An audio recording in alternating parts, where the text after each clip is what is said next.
Chinese guy beat to death. Dog walker found him this morning. He says he wasn't here last night. Looks like blunt force trauma. Struck a couple times. Annie and Sorensen coming? They're back at the house waiting on a kidnap victim. All right, we'll start a canvas. Hey, fellas, the girl in the red thinks the DOA might be her father. Thanks. Is it my father? Is it him? Hi, Detective Baldwin Jones, my partner, Greg Medavoy. You think you know who's down there? I just want to make sure it's not my father. That's his car and he's missing. What brought you here? We own a restaurant. This was his last delivery address. All right, about what time did he go out? 10, I think. He sometimes works all night prepping, but he wasn't there this morning, so we started driving around. It's him, isn't it? It's my father down there. You can take a look in a minute, ma'am. They're just finishing up. She knew he shouldn't have come here. They have zero regard for human life. Wait, who are we talking about? The people who live in this area. We were ripped off 3 times before my father finally said no. Well, then why did he come here last night? So you're saying it's his own damn fault? I'm asking, was there something special about the order that made him come back here? So what, we're greedy? Is that it? I didn't say that, man. She wants to know, can we look now? Can we, please? Come on.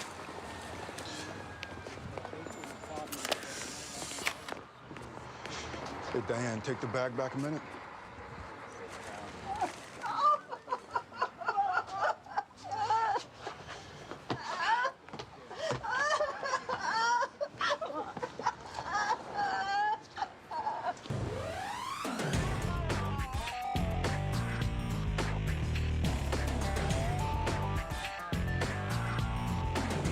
No, that's okay. There's a little park 2 blocks east.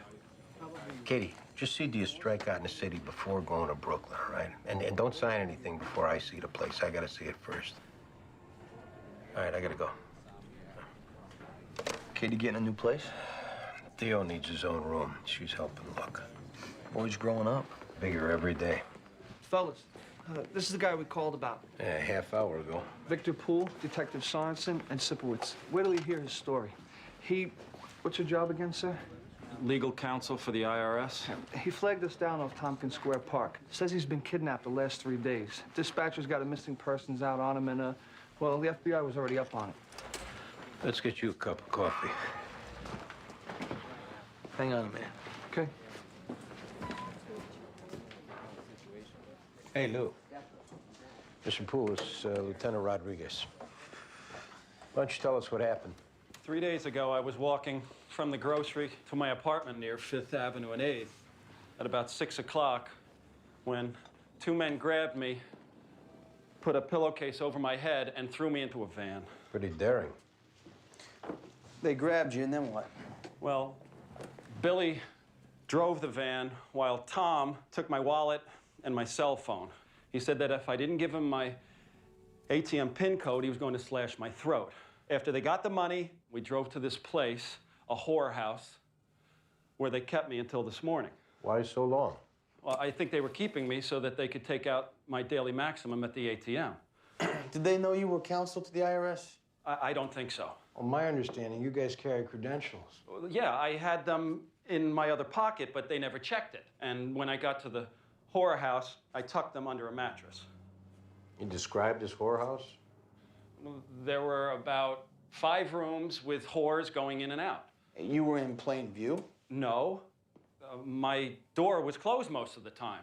But a prostitute did see me when they insisted that I have a freebie, which, of course, I refused. Of course. How'd you get free? Early this morning, they threw me back into the van, tied me up, and drove me to an alley where they kicked me out face first into a puddle, which I almost drowned in. It took me about an hour to get free. Mr. Poole, before we start bending our backs, between you, me, and that coffee mug, is any part of your story embellished at all, or did you leave anything out? No. The getting snatched off 5th Avenue and the whore they forced on you? Is there a problem? We're not saying we don't believe you. It just goes somewhat against our general experience. When adults disappear for 3 days, it's usually their own doing. Meaning what? They step out on a binge, they shack up with a prostitute, and then they'll make up stories to cover their tail from their wives or girlfriends. I'm not saying you're doing that, But if you were, we'd appreciate you telling us now. I do not need to make up stories. I have been in hell for the last 3 days. So pursue it like you said? Yes. Yes. I would like to go home now. Can I leave? We'll have a radio car get you home. Yeah, Okay. Look, I gotta go. We'll be in touch. Yeah, right. Make sure he gets home. No problem. Get on telephone security and the dispatcher. Even if the story's bogus, we'll maybe clear out a 5-bedroom whorehouse. Lots of room for Theo. I'd have to see it first. What'd you get? DOA's a Chinese delivery guy beat to death with a piece of concrete from some sidewalk repair. Yeah, we got a cell number off the restaurant caller ID to the phone and made the last order. Came back to a Louise Dobkin and lives about 3 blocks from the crime scene. She wasn't home, but a neighbor says this is her day for shopping, so she should be back soon. We left a note. Okay. Okay. Right. Diane Russell? Yeah. Whoa. Sign here, number 12. Russell, that is spectacular. It looks like a creative creation. Yeah, I guess it is. They do all the big weddings. Catherine Zeta-Jones, Barry Diller. Oh. All right, good. It's quiet. The doc? Yeah, sweet note. Okay, thanks anyway. Well, that was the dispatcher. No radio runs at the time or place this Poole says he was snatched. According to telephone security, the FBI's already got Poole's cell phone up. Very pretty. From the dock at Bellevue? Yeah, completely out of the blue. Yeah. Say, if they bug you, I can move them. What, are you kidding me? Diane, it's fine. Special Agent Neil Squires, FBI. Here to see Lieutenant Rodriguez regarding Victor Poole. Yeah, we're working this case. Andy Sipowicz, Danny Sorensen. That's the lieutenant. Okay. We'll be right behind you. Danny, listen, I don't really think she's serious with this guy. I think this is more like a face from the past. Well, you know, if it was otherwise, I could handle it. I'm glad you're saying that, but still, I interpret this as a gesture of friendship.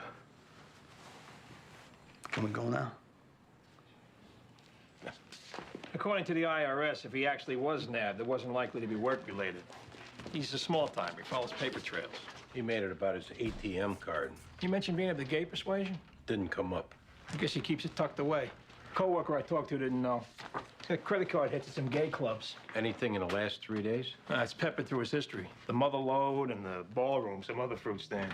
Made me think he spent the last 3 days shacked up.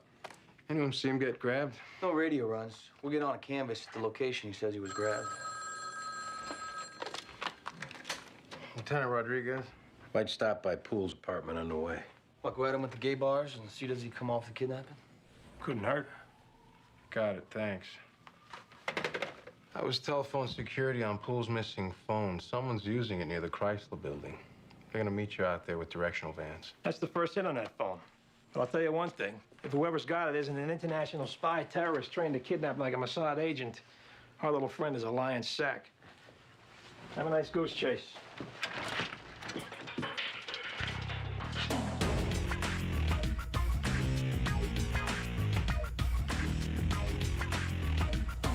Right, thanks.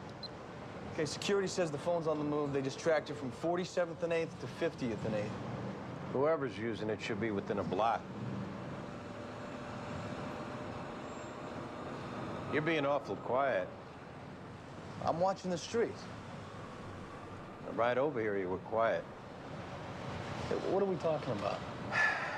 If it upsets you, Russell got those flowers. You're allowed to show it. That's the only way to keep from boiling over. I understand that, but I'm fine. You know, Andy, I'm glad that she's got something good going with this guy. Okay, I'm done. Thanks for your concern.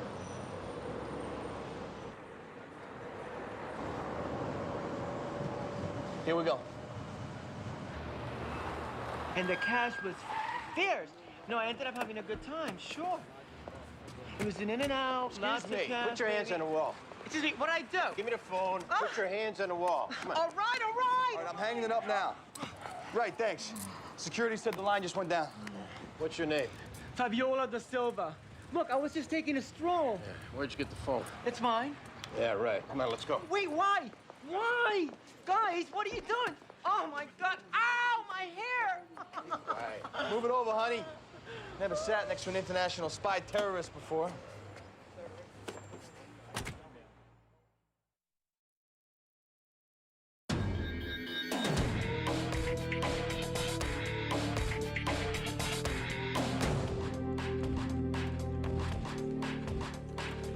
My name's Louise Dobkin. I got this note to see Detectives Jones and Medavoy. Hi, Detective Jones, my partner, Detective Medavoy. This way, Mrs. Dobkin.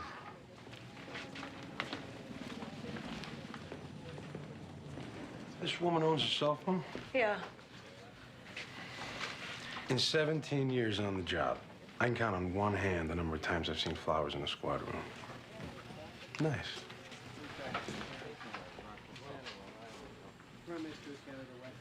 Hey, John, mind finding a place to stow these till the end of the tour? Sure, Detective. Can't let him see you be a girl. Too distracting. That could be from a cop. Way too much style. Doctor. Oh, lucky you. It's going well? Yeah, pretty good.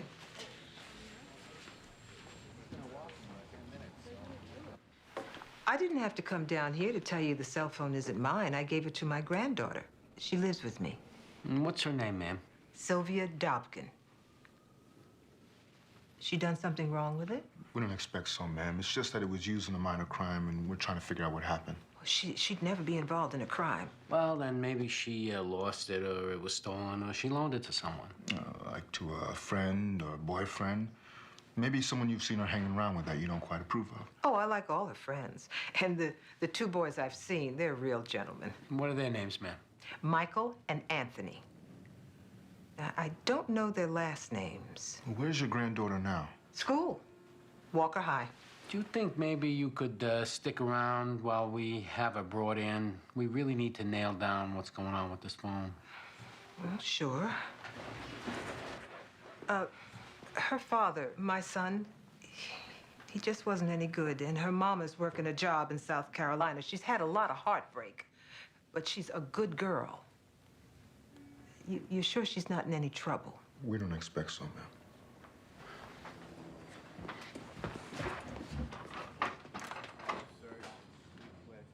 Look, I was just talking on the phone.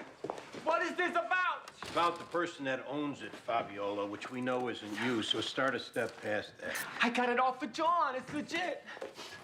He gave it to me. Name it, John. All I know is Louis. Look, give a last name or we're all three gonna go sit at the stroll till he shows again. Well, he comes by once a month.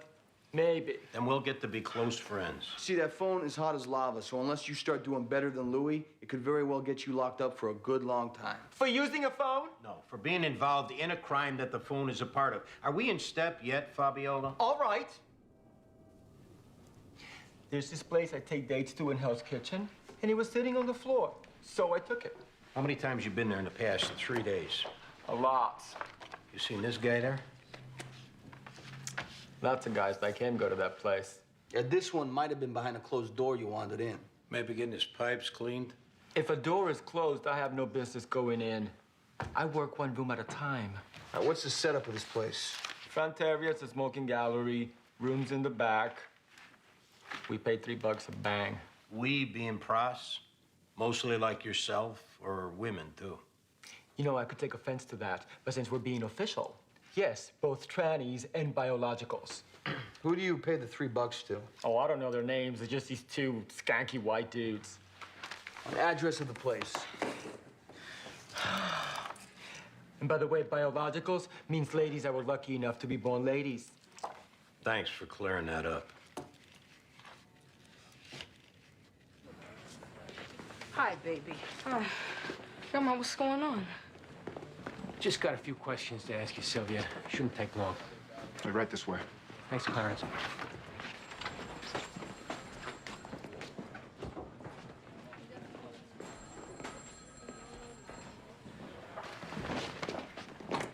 Sorry to drag you out of school, but something came up in an investigation we're hoping you can clear up.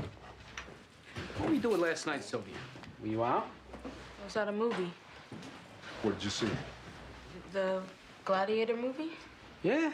I didn't know that was still playing. Did you have your cell phone with you? Why? Well, someone did a minor crime with it last night. Wasn't me. Did you maybe loan the phone to somebody? No, I didn't loan it to nobody. Anybody, girl? Anybody. Actually, I lost it. I saw you with it yesterday. I lost it in the afternoon. Well, I saw you with it before you left for the movie. Sylvia, we want to get you back to school as soon as possible. But that's not going to happen unless you tell us the truth. If you don't, we have to do what's called a voice lineup. You know what that is? You get on the phone with someone, maybe from a Chinese restaurant, and that person says whether or not you're who called last night. And then we know you were involved. But we don't know the circumstances, which goes a long way in determining how much, if any, trouble you may be in. Now, you didn't lose the cell phone, did you? No. Do you have it with you? Why don't you give it to me right now?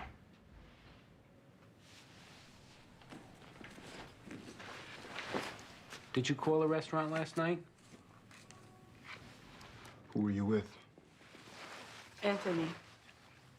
Anthony Woodside. What did you do, girl? I just called the place and ordered, and when the man came, I left. Did Anthony approach the man then? And he took the food. And what happened after that, Sylvia? I don't know. I left. Look, it was Anthony thought it up. He said, let's get some Chinese. I said, I ain't got no money. He said, we'll just take it. And what made him think that was the right thing to do? He don't like the Chinese folks because he says they don't like us or hire us. They just come to the neighborhood to take money. Does Anthony go to school, Sylvia? Baxter High. Okay. We're going to talk with Anthony. Now, if you don't mind, we're going to ask you to stick around for a little while.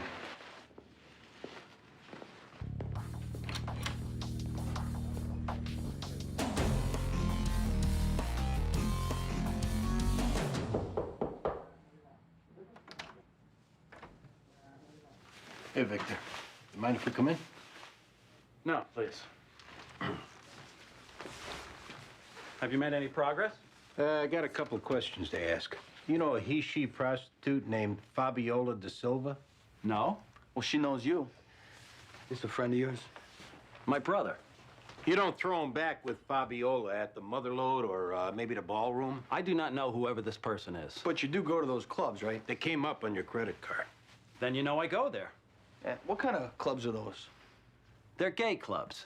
This place that you say you were held, you know what kind of prostitutes work there? No, I just knew that they were prostitutes. You didn't notice a little something extra hanging under their miniskirts? You see what we're doing here, Victor? We're putting two and two together. I don't understand what this is supposed to mean, or what it has to do with me being kidnapped and robbed. It just makes us wonder, are you lying to us about the whole thing? To cover up something else, like we said before. And like I said before, I'm telling the truth. But since now we know you got something worth hiding, the question needs to be asked again. No, I'm not lying. Then why would this pross say that you were a customer? Because she's who's lying. Are you out at work? Do they know you're gay? No. If you're worried about this conversation leaving the room, it won't. But you've got to speak up now. I cannot believe you. We're going into this whorehouse with big artillery, Victor. And if one of our guys gets shot, I don't want you living with blood on your hands because you were afraid of being outed. If you come clean now, there's no shame in it. I spent 3 days terrified of being killed. And now this? Just pointing out inconsistencies. You are interrogating me like I'm a criminal. I was the one who was kidnapped. They had a knife at my throat. Okay. Now, I don't know if you really plan on raiding this whorehouse or not. And if you do, I truly hope that no one gets hurt. But if someone does, you have got a hell of a lot of nerve putting it on me.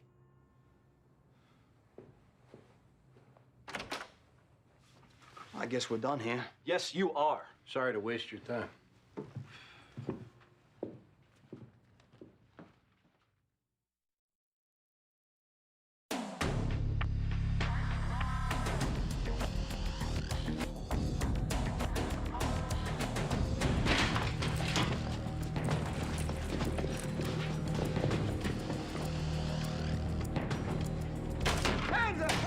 Police, freeze, everybody! Freeze! Freeze, everybody! Get up! Everybody, freeze! Both of you against the wall! Get off the bed! Hands up! Oh, just let me put my clothes on first, all right? Against the wall. Get up. Take it easy, okay? You find Pool's credentials? Nothing. Nothing in there. Diane! Nothing in here. Okay, let's go. All right, who's running this place? He's taking the 5th. I'm taking the 5th. Is that right? Shut up. Whoever they are, they're criminal masterminds. Let's go. Right, Ah. Oh.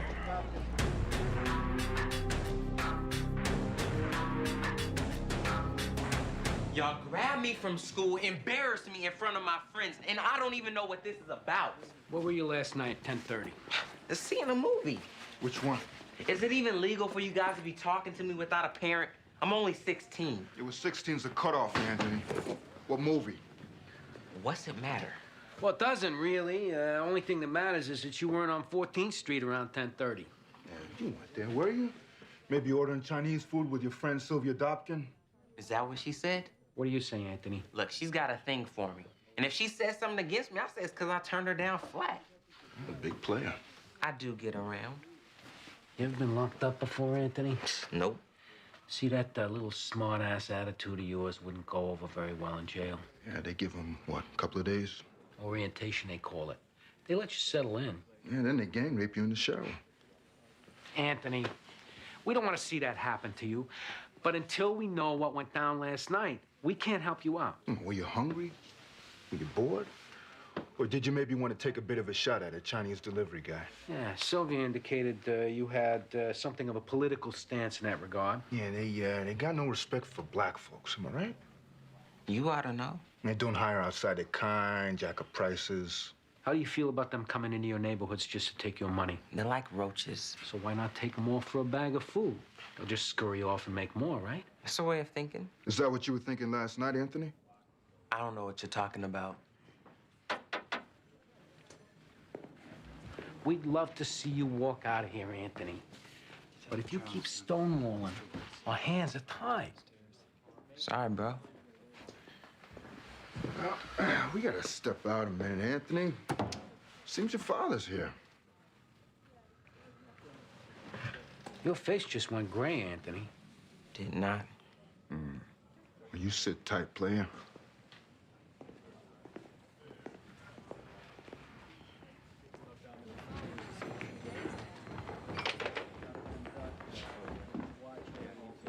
Mr. Woodside, Detective Jones, Detective Medavoy.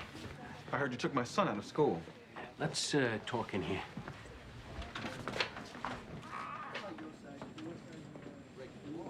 Jones, Mr. Woodside, his father's town. Coffee? I don't need coffee. I want to know what's going on with my son. Mr. Woodside, there's a good chance Anthony was involved in a crime last night. We're just trying to sort it out. What kind of crime? We think he may have taken some Chinese food from a delivery man. I don't believe that. He was at a movie. Well, one of his friends makes him involved, so we're fairly certain he wasn't at a movie. You see, the problem is Anthony's refusing to speak with us. You talked to him without me there? He's 16 years old. You got no right talking to him alone. Actually, we are within our rights. And as far as him being involved, his silence is forcing us to take the word of his friend. Has Anthony had any trouble in the past? Absolutely not. Probably on account of you raising him, right? I run a strict house. Can I see my son? Normally, we don't allow for that, but... Maybe if we all went in to talk together, you could help him understand that it's in his best interest to tell the truth. Yeah, that way we can discuss circumstances, which goes a good way toward whether or not this case is even worth an arrest. Anthony has never been involved in any kind of trouble, and neither have I. I work hard. He works hard. Well, then what's your worry, Mr. Woodside? I know he didn't do anything wrong, but do we need an attorney? Well, you're definitely within your rights to have an attorney, Mr. Woodside, but then we'd have to shut down all the proceedings. Meaning, we'd have to go with what his friend told us, mainly that he was involved. So he'd be arrested? Well, we'd have no choice. Best bet for the time being is for all of us to go in there and get the truth once and for all. Then he can go home. Well, that'd have to be assessed later, but it's everyone's strongest wish for your son.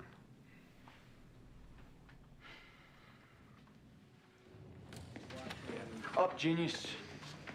All right, sit. Let's chat about that nifty little operation you got going. Crack in the front, whores in the back, real niche sort of place. I was there seeing a friend. Oh, this friend, the one that talked you into branching into kidnapping? I don't follow. The contents of your pocket, Billy. ATM card and IRS credentials for Victor Poole. Say you found him, and in 2 seconds, he'll be picking you out of a lineup. Look, am I gonna incriminate myself if I talk about my business? The place you were just visiting? Can I speak freely on it? Shoot. I know Victor Poole, and Victor Poole is a menace. How is he a menace to you? He spent 3 days banging whores 2 at a time, smoked up 1,500 in rock, and didn't have a dime to pay for any of it. He's a menace. He's banned. Explain you ripping off his ATM. He says I ripped him off? Son of a... He gave me his wallet and his PIN, then put it on me to cover his nut. We got witnesses who'll ID you grabbing Poole off Fifth Avenue and throwing him into your van. I don't know anything about that. Okay, you had your fun, Billy. You told your little story. Now, can we be serious? Fellas. There's a possible deal on the table, and there's 2 assholes vying for it. Now, start talking sense, and you take the deal, or we go get Tom and give it to him. He's gonna tell you exactly what I said. Poole is a swine. Up, idiot. We're trading you in.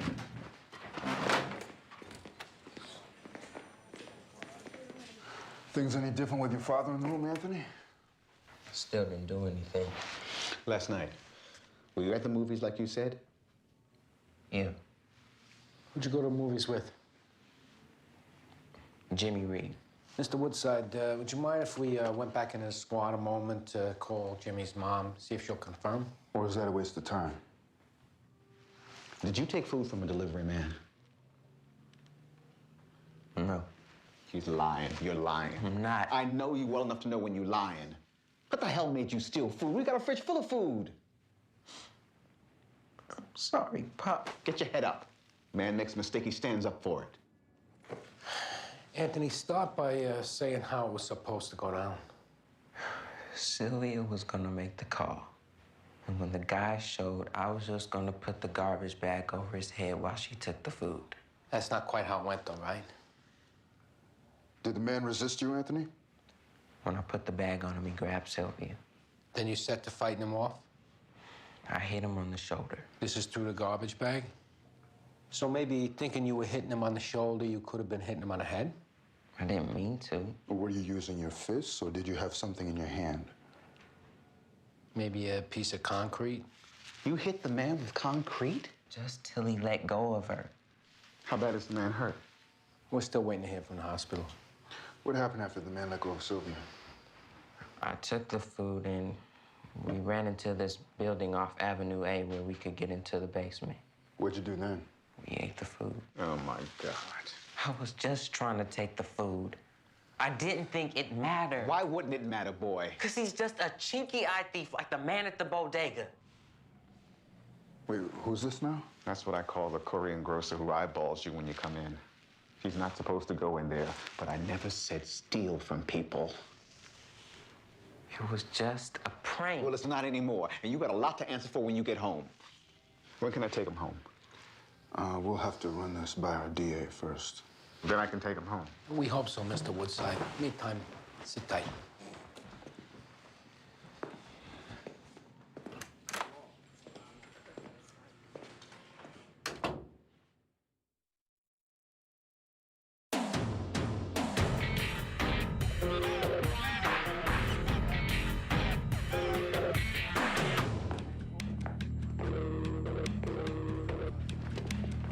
Did you finish writing that statement?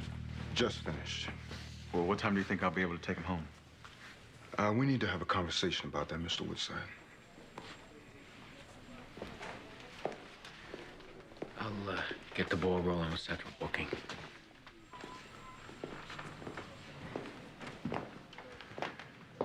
The fact is, you're not going to be taking Anthony home today. He's being arrested and taken to central booking. What do you mean arrested? How much food did he take? If that man wants me to make it up to him, I'm happy to do it. Mr. Woodside, the man your son robbed died as a result of his injuries. The man died? So your son's being charged with a robbery homicide. You made me think he was coming home.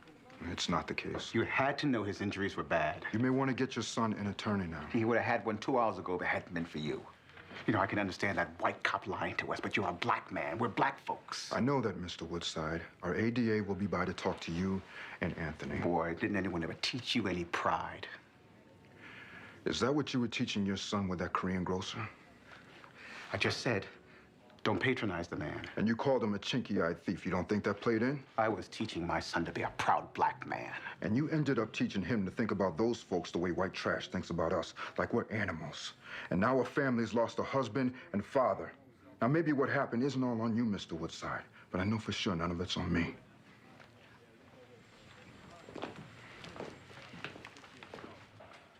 So, Tom, how long you and Billy been working together? A little while. He's the fast talker of the partnership while you take care of the silent, brooding chores? He talks fast. You consider yourselves friends? He's all right. He says you're an idiot. Don't stare at me, he said it. He says the kidnapping was your idea and that you were gonna kill him if he didn't go along. You're lying. He's cutting a deal with the DA right now. Oh, he'll walk in a couple years, and you'll spend the rest of your life locked up. He ain't cutting no deal because we didn't do nothing. That guy was partying. Yet somehow he piss-tested clean for drugs, and the tranny pros who worked in back rooms never saw the guy before. And 2 witnesses saw you run up on Poole on Fifth Avenue and chokehold him into the van. All of what we just said, that's what got your partner thinking, maybe I better start looking out for number one and sell out that idiot for a sweetheart deal. He said that? Now, Tom, if he was lying about how this was your idea, your testifying to that could void his deal. Leaving you free to make your own deal. So I walk in a few years and he gets done into the tail for the rest of his life. Maybe. But we got to get things straight before you get anything. Oh. Wasn't my idea. It was his idea. What was the idea? Grab some guy, look like he has dough, and take it. So you grabbed this IRS lawyer because he looked like some guy who might have dough? Yeah, and he does. ATM says he's got like $8 grand. That why you kept him 3 days to bleed his account? Feed him $5 of grub a day. He spits back 500. Cash cow. Why'd you end it? Bill found his ID under the mattress. Flipped. He's freaked out. What happened? He said, wake him up. We gotta get him out of here. And so we were both scared to death. And we just put him in the van and drove him over by Tompkins Square Park. And Billy wanted to whack him then. And I said, no way, no way. This is our boy here. The lawyer was your boy? We were with him for 3 days. We fed him. We even tried to get him laid. He wasn't into that. Anyway, I didn't want to whack him. So I just opened the van door and booted him out. That kill that prick Billy's deal or what? Write it down.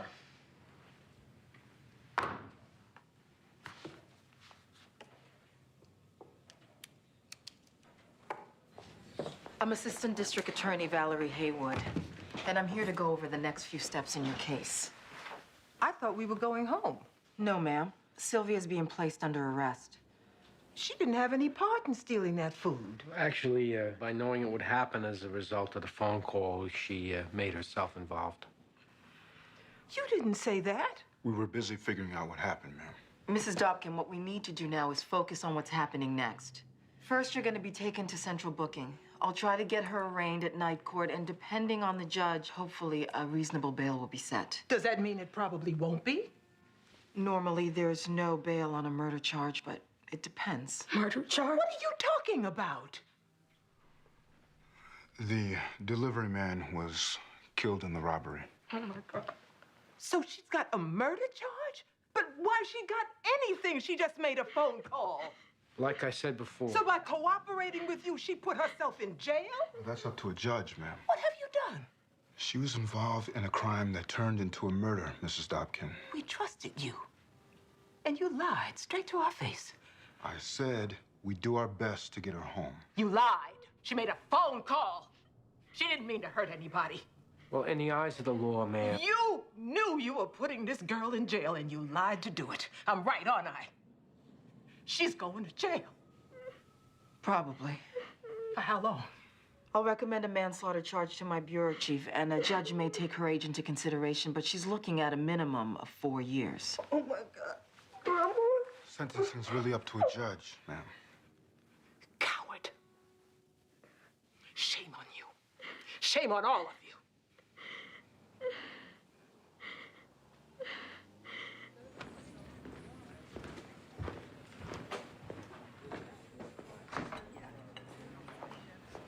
Something happened with these people that's gonna bite me down the line? I didn't make any promises or guarantee any deals. I just said we'd do our best to get her home as soon as possible. Knowing what she was up against. Well, that's how we work homicides. But don't you know that yet? I know it fine, Baldwin. And what's the problem? It doesn't bother me lying to career criminals, but these are kids doing a prank. Yeah, well, you tell that to the dead guy's family. I'm not saying they shouldn't be punished, but they're not bad kids. They just did a bad thing. You see the difference. So I shouldn't have lied? You did what you had to do. It's your job. It just ought to sting a little.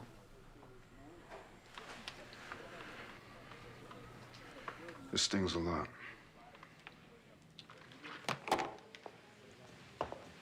That's the kind of cop I want to work with. And the kind of man I want to be with.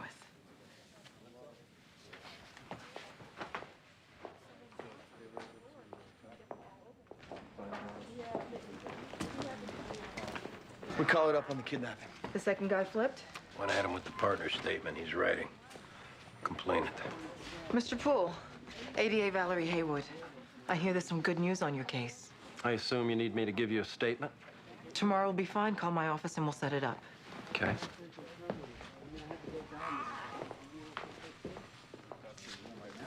Yeah, you're welcome. Was that directed at me? It was directed at my partner, but since you heard it, I got a news flash, Victor. Them writing the statements means the case cleared. Are you looking for a pat on the back? I'm just wondering if you understood that this is a good outcome. And I'm wondering if my sexual orientation is going to be in the Daily News tomorrow. Actually, we decided to keep that out of the paperwork. Didn't seem relevant. Is that an attempt at assuaging your guilt? For what? Putting me on trial for being gay? I don't think we did that. Look, maybe we came at you a little tough, but that didn't affect how we conducted the case. You made me feel like this whole mess was my fault. Sorry if your feelings are hurt. Excuse me, Mr. Poole. It's not my business, but knowing Detective Sipowicz, there's no doubt in my mind that any questions you may have been asked or doubts that arose were pertinent to the case, and I think they proved that by solving it. You're gay? Yes. You've worked here a while. You like them. And I'm sure they like you. But behind your back, they say awful, nasty things about your lifestyle. I guarantee it.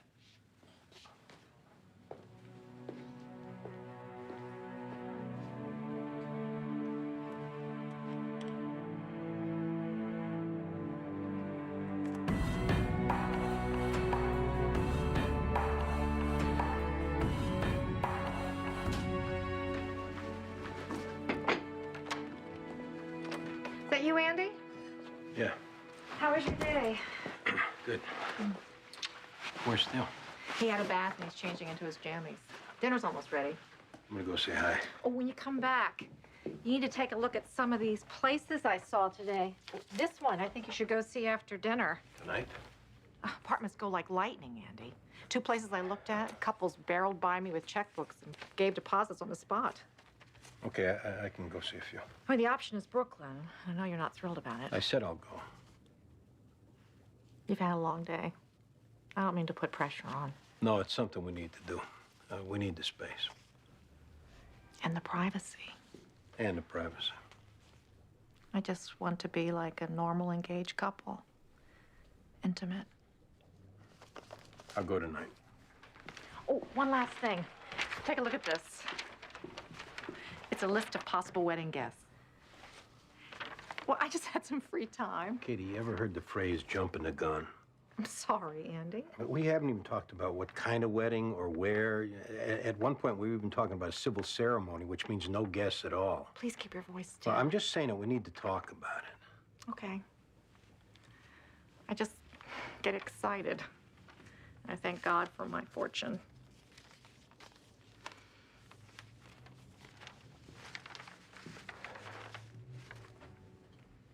It's okay. It's good. You sure? Yeah. It's been a long day. Let me go see Theo now.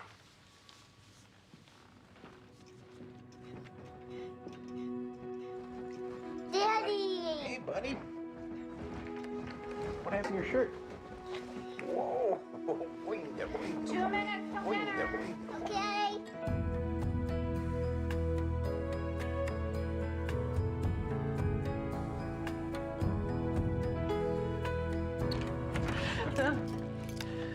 Oh, you can just put those anywhere. What do you think they take birds of paradise, sun or shade? Oh, given the name, I guess sun. That's why you're the detective. This is a beautiful place, Diane. Thanks. Want tea? Oh, I better not. I've got a clinic at 7. What about you? Early tour tomorrow? Early tour? Listen to you. Well, I've picked up a few things the last couple of weeks. Pretty soon I'll be reaching out and making callers. All you need is a gun on your hip.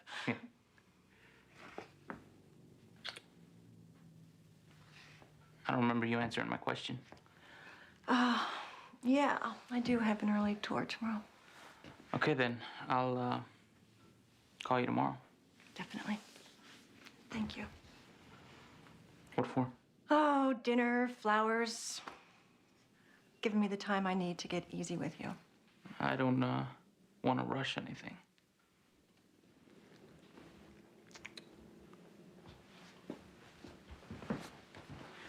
Oh, watch your back with the scales. Well, you stay a little while?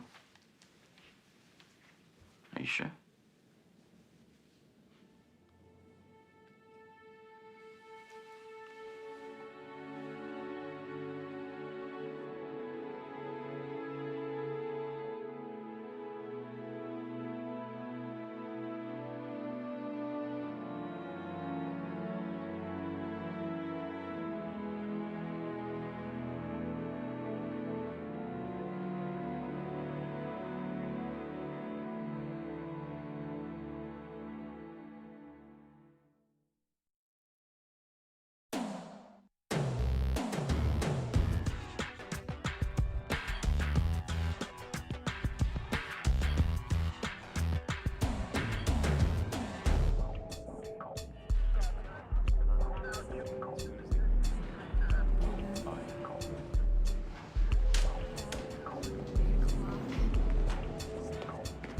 White male shows the clerk over there receipt through the glass door. Clerk buzzes him in. Right away, he pulls out a gun when the DOA walks into it from the storage room. They struggle for the gun.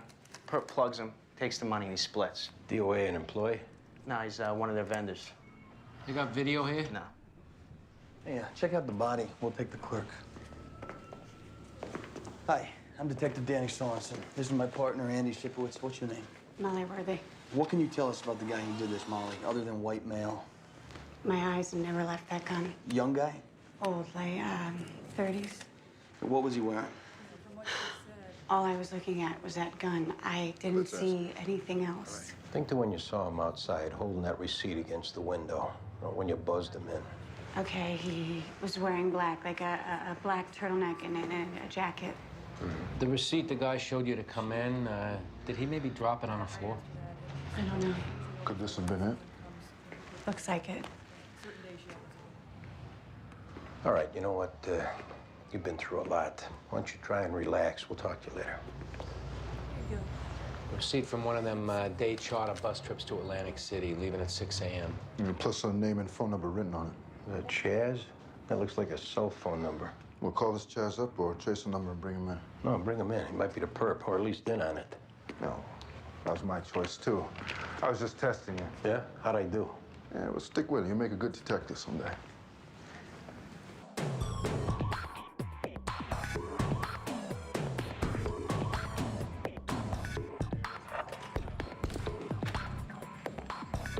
That was Detective Jones and Medavoy. They're en route with the man whose name was on the slip of paper at the crime scene. Notify Sipowicz and Sorensen, see if they finished the canvas. I've got a big problem. Oh, that's third floor. We're small to medium problems down here. but we'll give it a shot. What's up? I'm in the middle of a retrial case that's been dropped on me. Drugs and homicide from 8 years ago. And I've got witness problems. In the wind? Yeah, both eyewitnesses. One of them's apparently back in Ecuador. The other one was supposed to show up today, but didn't. When do you need him? Tomorrow, 9 a.m. How'd this get to be an emergency? My investigators dropped the ball. What can I say? When was the last time they had contact? Week ago. Why'd the case come back to begin with? It went up on appeal and was denied. Then it went up on a writ involving ineffective counsel, and they got it. Defendant has money. Who is he? Billy Fat Cat Richards. Heard of him? Heavy hitter. He still has a lot of pull on the street. So he's done 8 years, witnesses in the wind. Why not just deal it out? This is the only murder we have him on, but they think he's responsible for others. Safe bet. It came from this squad. Some detective named Mike Roberts caught it. Know him?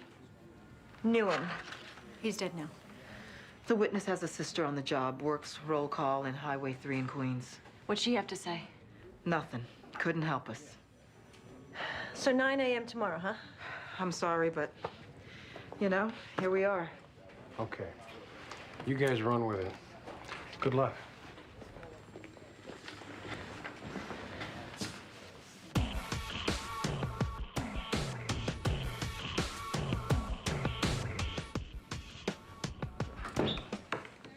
How's it going, Charles? Good, thanks. What happened to the guys who brought me over? This is our case. Gotcha. So what can I do for you? Seem a little ill at ease there, Charles. Do? I don't feel that way. You sure about that? Okay. All right. He told me it wasn't hot. But back in my mind, I thought it probably might be since he was fired from there a week ago. But I mean, come on, a big screen TV for $200? If it wasn't me, he had 5 guys lined up who were gonna take it off his hands. But I'll absolutely give it back and then eat the 200 and apologize to whoever. All right, we'll deal with that later. There was a robbery on Grand this morning in a clothing store. What do you know about it? Nothing.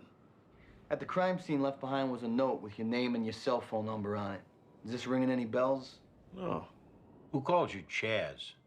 Oh, this guy named Jay who rides my bus. I'm a charter bus driver. He takes me 6 a.m. down to Atlantic City like once a month or so. You only know him from these bus rides? Yeah. And he sits in front, talks the whole time. Why'd you give him your cell phone number? Some business deal investment type thing. I gave it to him just to shut him up. All the time he's running his mouth, you ever mention a last name, where he lives? I just nod my head half the time, not hearing a thing. What's Jay look like? White guy, big talker, like I said, always on the make. Like a month or so ago, I was following an MTA bus and they hit a car.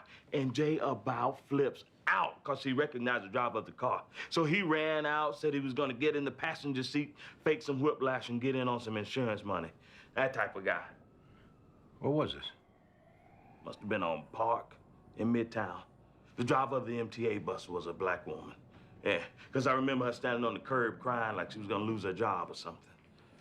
I'll get Greg and Baldwin on that. All right, Charles. Appreciate your help.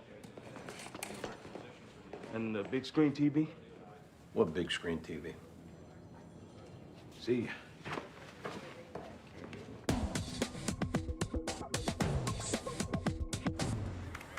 You got an exact date? No. A month ago. On Park, somewhere in Midtown, you said? That's right. Major damage, minor damage? We don't know. Injuries? We don't know. Nothing. Are you sure a report was filed? Well, we're sure there was an accident. Yeah, well, unless there was damage or injuries, it don't generate paperwork here. Don't you keep a daily log or something? Daily log. What do I look like, Captain Kirk? How many female drivers you got driving on Park? What, off the top of my head? No. Off the bottom of your feet. How many female drivers? 15, 20. All right, just give us their names and information. Now that I can get for you. Well, it's a good thing I asked, huh?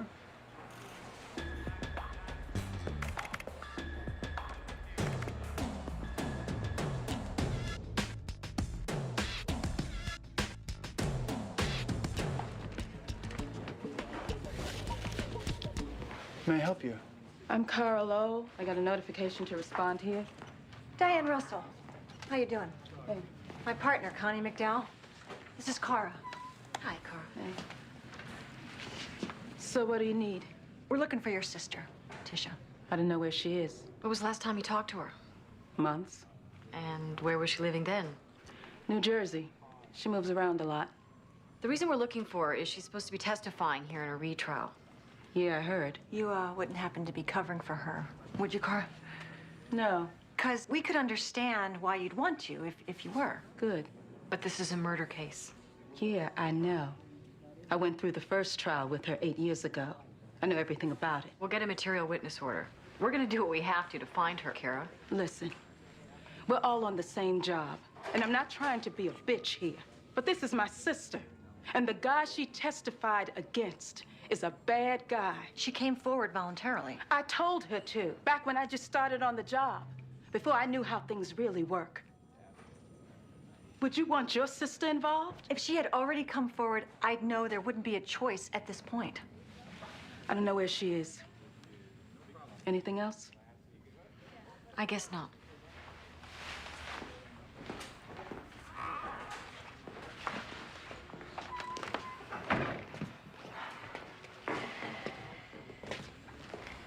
Any other way of locating her? We could pull Cara's phone records.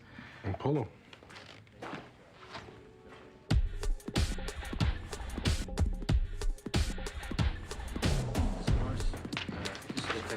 Anti-crime has a pattern on our perp. 4 times that have been reported, each one an upscale clothing boutique. Same drill, he holds a receipt, gets buzzed in, cleans out the register. 2 of the clerks said before he left, he took their ID, put his gun in their face, and said that he knew where they lived, he would come back and he'd kill them if they ever said anything. Probably did the same thing to the other 2 clerks. They're too scared to admit it. And that's what he did with the clerk this morning, you think? Yeah, she was scared out of her mind. Wouldn't hardly give us any physical description on the guy. Anybody get shot in these other robberies? No. Hold on 1 second, ma'am. Alina Morris, she hit a car 5 weeks ago with a bus. No damage, but she kept a copy of the accident report. Where's she live? Where do you live, ma'am?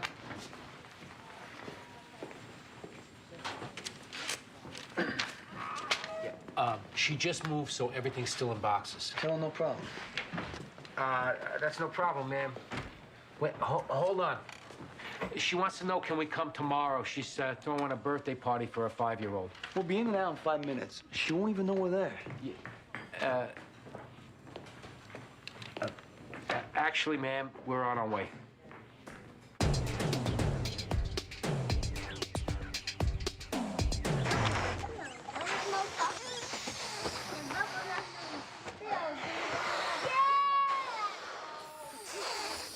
Okay, I found it. Oh, thanks. Y'all ready for some cake? Anybody listed as a witness? No. Driver of the car listed? Yeah, Spence Weber plus his address. The bus driver said that Jay knew him, right? I mean, that's why he tried to get in on it. Let's get Jones and Medavoy to go hit up on this Spence. Yeah. Mrs. Morris, can we take this with us, huh? We'll get it back to you. Sure.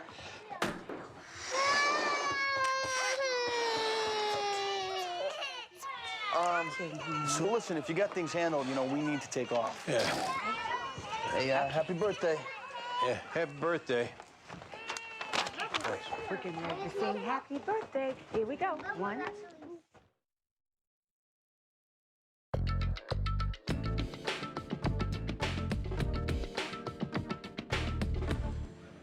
Same damn room, too. My worst nightmare right here, my worst, coming back to this place. This isn't exactly a kick in the ass for a senior. Right here. Same table that Detective Roberts worked me. Even though I told him I didn't want to get involved. Had my sister call me, tell me to cooperate. Just look at some photos, he said. Next thing, I'm testifying. Well, maybe it's some comfort knowing the guy you testified against went away for murder. That's no comfort. 2 thugs shooting at each other, one of them dying. I could give a damn. And I had to leave New York, change my damn name because of all this? We're sorry that it shook out like this, Tisha. Most cases don't go this far. Well, I ain't testifying again. I've done it once. Screw y'all if you didn't make it stick the first time. We need you to, Tisha. And you're gonna have to. I don't have to do nothing. This is murder. Murder gets handled different. They'll put you up in front of the judge and you'll get asked if this is what you testified to 8 years ago. And if you deny it, you'll get rung up for perjury. You did us a favor by coming forward, and we don't want this to turn into something, but we will not let this guy get away with murder. You know what the title of my life story is going to be? Don't get involved, or you'll be sorry as all hell. You're making this 10 times harder than it has to be. Just get your testimony over with. He goes back to jail, you go back home. So when I gotta do this? Tomorrow at 9 a.m. So I'll meet you back here at what, 8:30? Now, what kind of host would we be if we invited you all the way from Jersey and didn't hang out with you tonight? All right. But I'm with you, too. You smart enough to find me? You smart enough to keep me safe. All right.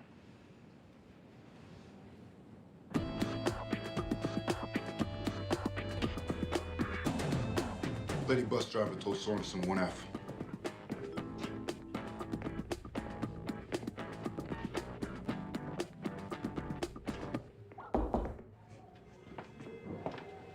Yeah?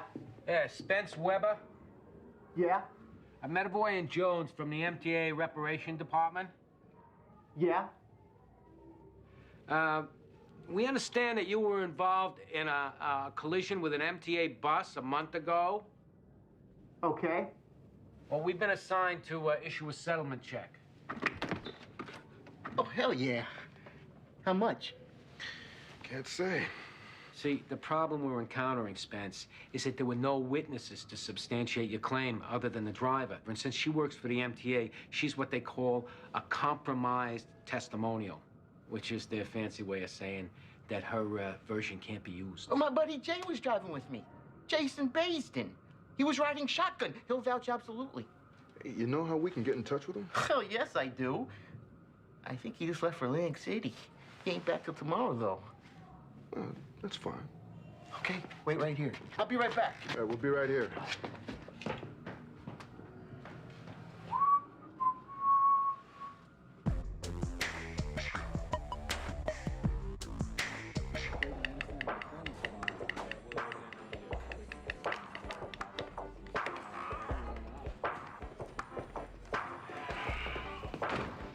So what's the plan for tomorrow? Perp's in Atlantic City. We'll set up on his apartment at 6 a.m. and wait for him. Good night, you guys. Sure you don't want me to arrange for a hotel? This is what she's comfortable with. The witness we're delivering tomorrow, me and Diane are keeping her stashed tonight at Diane's apartment. Break out the Jiffy Pop. Yeah, drop by. We'll French braid each other's hair. Here's a perp sheet. It's a decent record. Variety of scams. Weapons charge. Beat a murder rap at trial 2 years ago. So run a photo array for today's clerk? We'd rather try and flip this asshole without getting her in the middle. Definitely. All right. Good night. Good night, boss. Yeah, good night. Well, this is more like it, huh? He asks us what we're gonna do, we tell him what we're gonna do. End of conversation. Andy, I gotta talk to you about something. All right.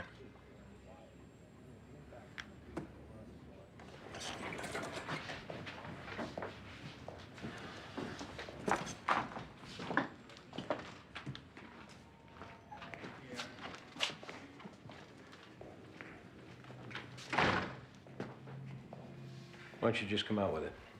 I'm looking into transferring out of here. And obviously, I wanted you to know first. What happened? Why? I thought I had a handle on this Diane thing. But you don't. No. I was over it as long as she wasn't seeing anybody else, I guess. And that's eating at you. Last night, I was parked outside of her apartment building, looking up at her window. Well, that ain't good. No. And that's something, if you'd have told me 6 months ago I'd have been doing it, I'd have laughed in your face. Parked outside her apartment's one thing. Kicking in her door, that's another. I'd never do something like that. That ain't far-fetched. I know guys that have done it over the same damn thing. Which is why I've been thinking I should transfer out of here. Before you do something you regret. I already regret what I've done.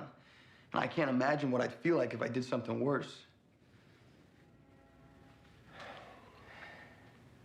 Then yeah. Maybe that's something you need to consider. I'll tell the boss tomorrow, and I'll keep you posted. Thanks.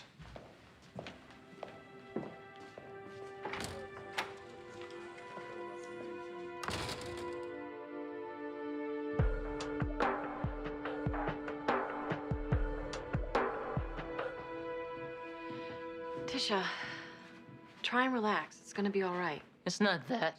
It's being back in New York. Just being here makes me want to get high again. Did you know the guy who got locked up? Kinda. Was he your dealer? He mostly had fools dealing for him, but I knew him. Well, you leaving the city, that sounds like maybe it was a blessing in disguise. No joke. I'd have OD within a year if I stayed. If Fat Cat didn't have me killed first.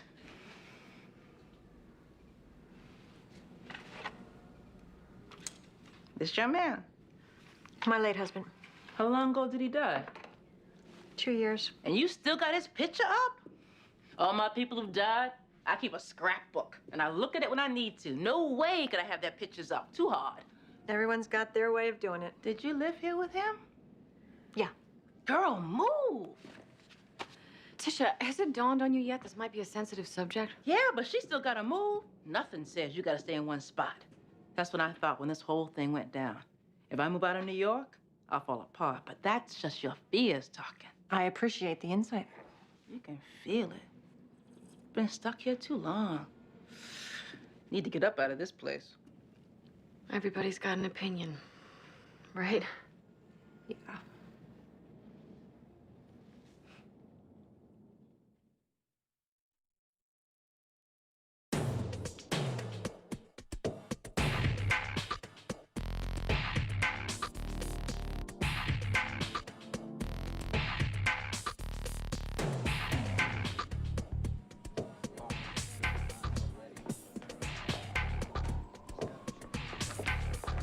Good morning, John. Miss Hayward. Is the witness here?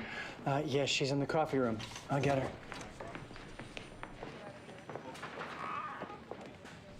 Thank you for this. No problem. You taking her to court yourself? No, my investigators are downstairs. They're a little embarrassed with having to get you guys involved. Tell them not to worry about it. Tisha, this is ADA Valerie Haywood. She'll take care of you from here. Nice to meet you, Tisha. I really appreciate your cooperation. As quick as you can make it, all right? Absolutely. Nice meeting you. Me too. See you later. You're gonna be fine. Remember what I said. I'll remember.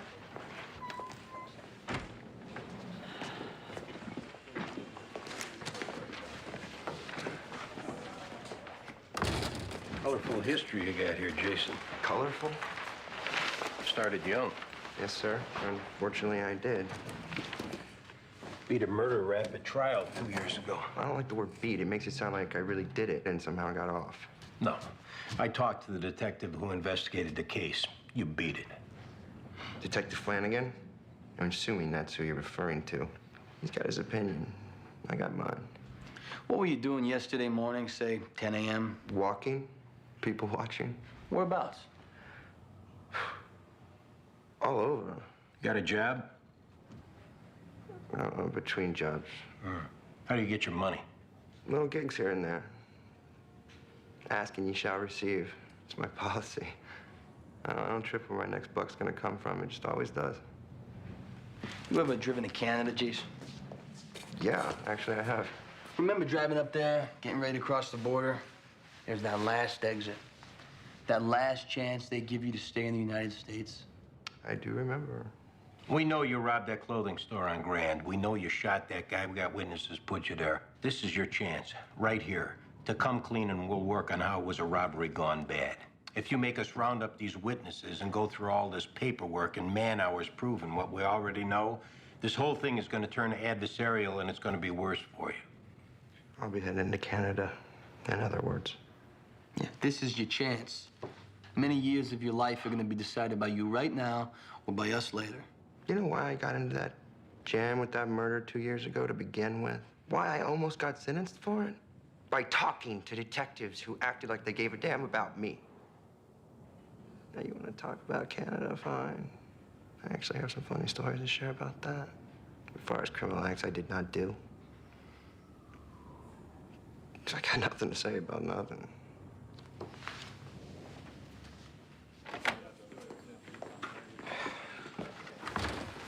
Do we lean on him a little? He's one of those guys who could take the beat, and he'd probably enjoy it. Gonna have to bring in that sales clerk from yesterday, get her to make an ID. Can you take care of that? I gotta talk to the lieutenant about that thing. Okay.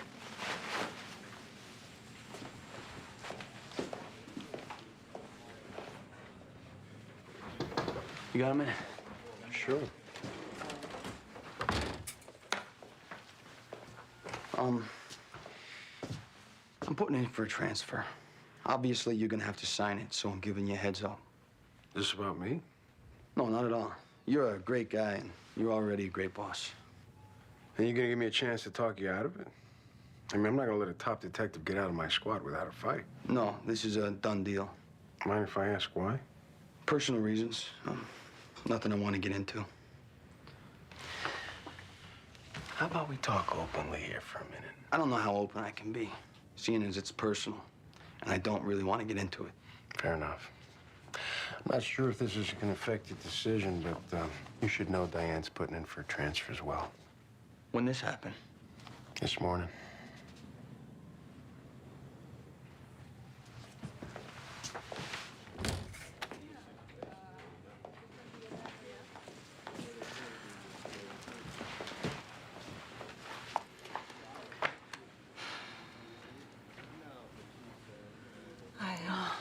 I guess we should talk. Yeah, we probably should.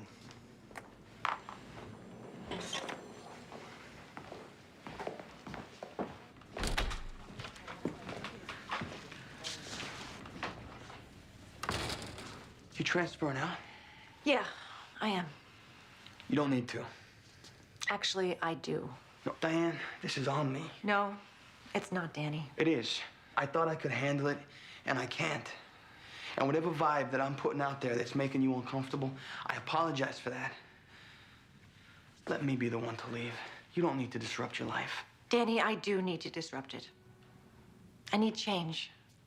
Everywhere I look in this place, I see the people and things that hold me to my past, and I needed that for a long time, but now I have a chance to move forward, so I gotta take that chance.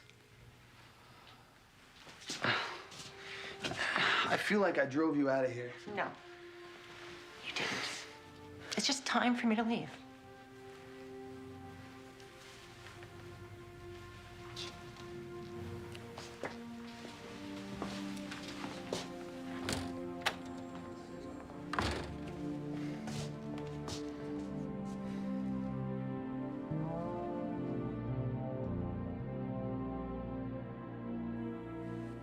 We have a suspect in custody on what happened yesterday.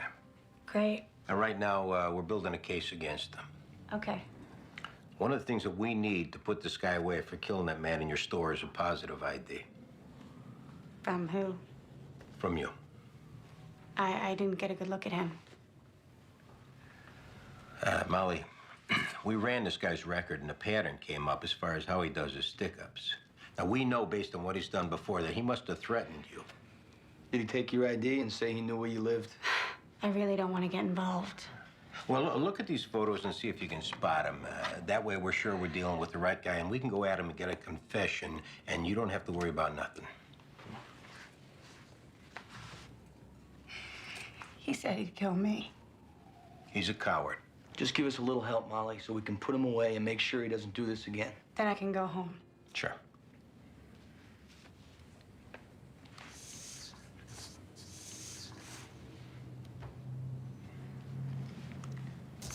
Him.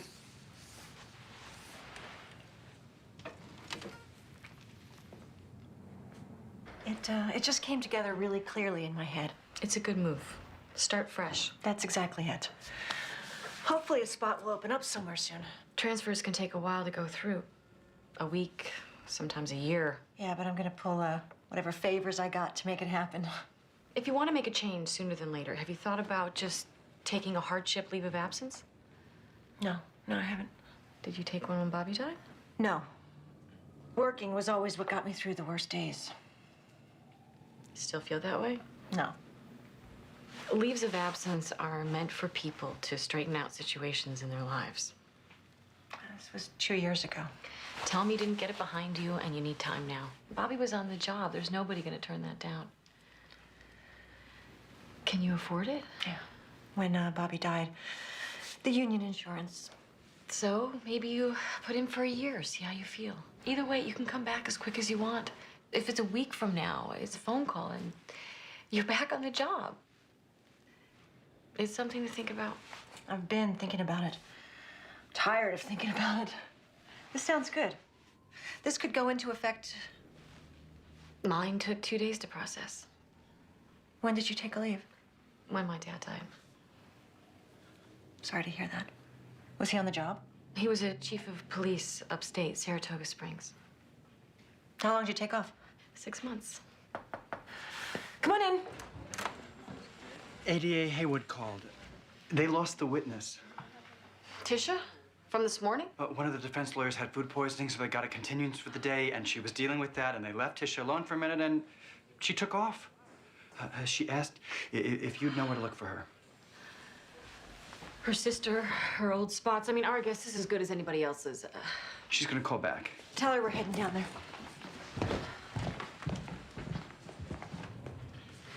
You make any noise about lawyering up? Not yet, but he beat a murder rap 2 years ago, so he knows how it works. Did he flip? No. So what's the next step? Yeah, we gotta bring the clerk back for a lineup, see if that gets him to go. So now she's locked in for the whole ride. Yeah. She'll be thrilled.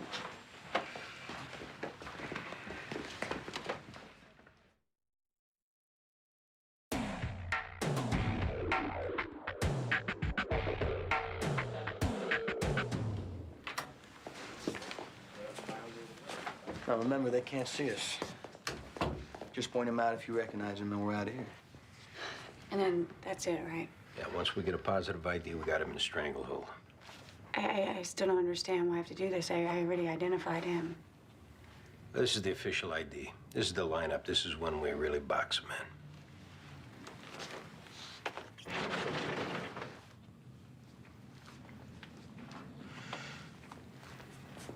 in. Number 3. How's that for quick? Everybody but number 3 can go. Let's go wait in the coffee room. For what? We're gonna see what he's got to say now that he's been picked out of a lineup. Come on. You guys should take a shot. We already tried twice. You got it. But we gotta flip this guy.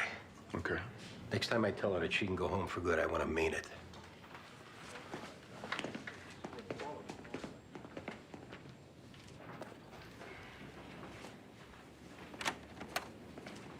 Jason Baston? Yep. Detectives Metaboy and Jones. Either somebody's confused here or those two detectives didn't do their job, which between you and me, it wouldn't be the first time. Did they tell you what's going on here? Something about somebody getting killed, which I've stated repeatedly I know nothing about. Were you informed by the other detectives that you've just been picked out? No. Okay, well then, we're here to let you know that. Doesn't mean I did anything. Did those other detectives point out how you could help yourself by talking about the crime, especially now that you've been ID'd? They mentioned it. But like I said, I didn't do anything, so it kind of fell on deaf ears. Okay, then it was me who was confused. We've had complaints from people who said some detectives have failed to properly point out the advantages of getting in front of a case. We were told by our boss to come and make sure you did know that, since this is going to the grand jury tomorrow. If you want to talk, we could talk.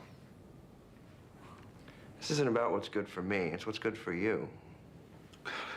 Well, possibly shaving 10 years off a crime you will get rung up for. How's that not good for you? Well, that's what the detective said when I was up on a murder charge a couple years ago, and talking to them almost got me put away. We looked into that case. That was all circumstantial. You've been ID'd in this one. This is a whole different deal, Jason. So who's saying they saw me? They got multiple witnesses. Well, this is my luck lately. That's on a serious downturn, man. Serious. You know when it started? I was in Atlantic City 2 weeks ago, rolling craps. all the numbers covered, full odds on every one of them, 2 grand behind the point. You know what I did? I rolled one of the dice off the table. You know what that means? The next roll's a 7. Every time. And my luck's been on a serious downturn ever since. Yeah, well, don't make it worse by clamming up and not explaining how this was a robbery that went bad. You clam up the deal, make it look like you wanted to kill that guy. Let us help you with your statement, Jason. We know the right things to say, the things the judges want to hear. You know what? There are intangibles out there that have always guided me along. And I appreciate you guys' advice, but I'm gonna put my faith in those intangibles and just keep my mouth shut. You know what I mean? You're making a mistake. Yeah, I've made them before.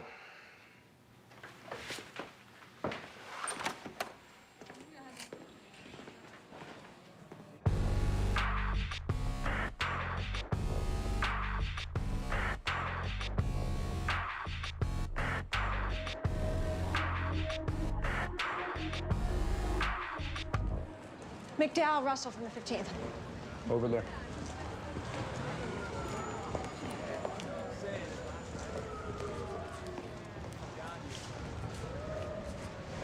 Do you know her? Yeah. You have anybody for this? No. Any witnesses? No. This is a serious drug location, though. I got some people I could talk to. She must have panicked, went out looking a cop, and they found her. Who's there? She was supposed to testify today against a high-profile dealer, Billy Fat Cat Richards. So no chance this wasn't just a drug deal gone bad? You're gonna want to look into this Fat Cat Richards and who he's got working for him on the street. Sure. I'll notify her sister. Important to me. Gonna have. Okay. Is it Tisha? Yeah. I'm sorry. Yeah, so are we.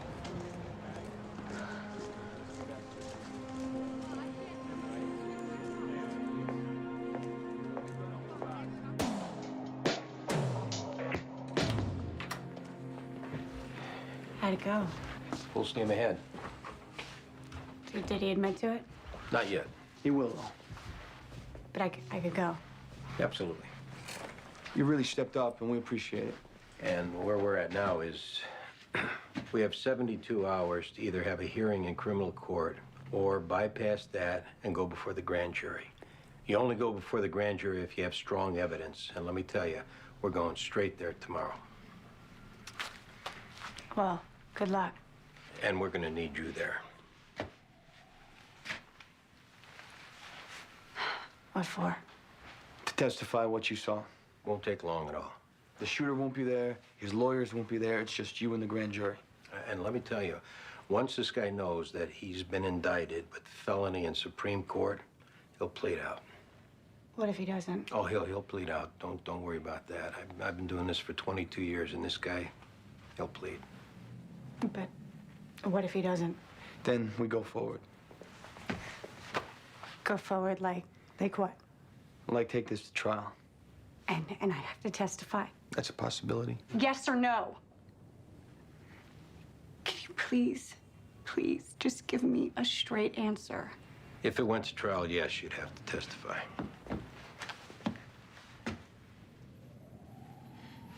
He pushed the gun barrel into my forehead. He looked me in the eye and said he would kill me if I ever said anything. Molly, he's a coward and a loner with no friends out in the street. And he's going away to prison for a long, long time, no matter what. Don't let him get into your head. If you want, we can put you in a hotel tonight until you testify tomorrow. Do I need to? We don't feel you do. I'm just saying if it'd make you feel better. I just want to go home. Come on, we'll get you there.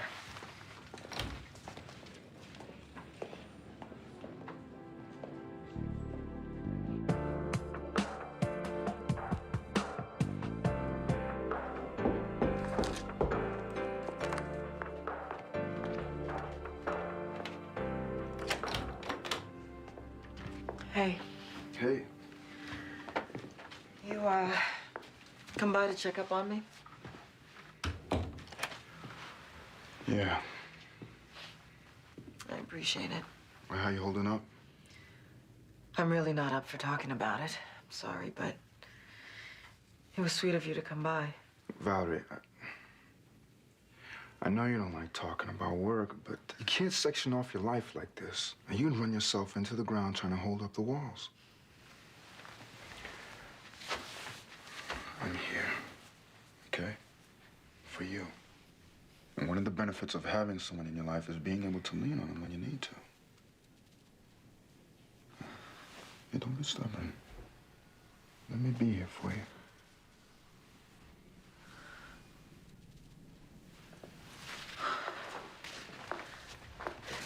Food poisoning. That snake defense attorney. They knew she was a squirrely witness, and I should have seen that move coming. There's nothing you could have done different. I could have warned her in advance that it might take a few days. Instead, I had it in her head that she'd be in and out today. I could have dealt this thing so that we wouldn't even have to go back to trial. Valerie. This guy's a killer who should have got the needle. And there's no way you would have dealt this down to 3 more years for him. So quit doing this to yourself. Diane and Connie, I don't even know what they think of me. This isn't your fault. They're not blaming you. Now, I'm really gonna get that son of a bitch. He thinks he's gonna walk because he took out a key witness? I'll introduce the transcripts from her prior testimony, and I'm gonna shove this whole thing back down his throat. Food poisoning. How could I not have anticipated that? Okay. Get your jacket on.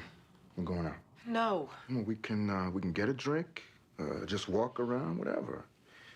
But I'm not gonna let you stay here and keep sinking into what you could have done. Because that's nonsense. Now, let's go. No. Stay here.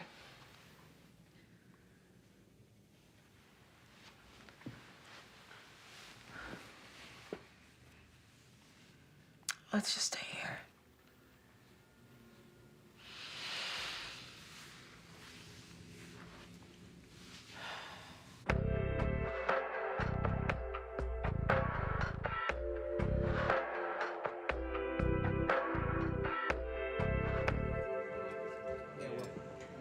Where's your doc tonight? Working. How long ago did your dad die? 5 years. Mom still alive? Yeah. How's she doing? All right. One of the reasons I took a leave was because she didn't even know how to balance a checkbook. My dad took care of everything. You close with your dad? We didn't talk for a long time, actually. We had just started again when he died, and that's a regret. What happened? If you don't mind my asking. When I was 16, I got pregnant.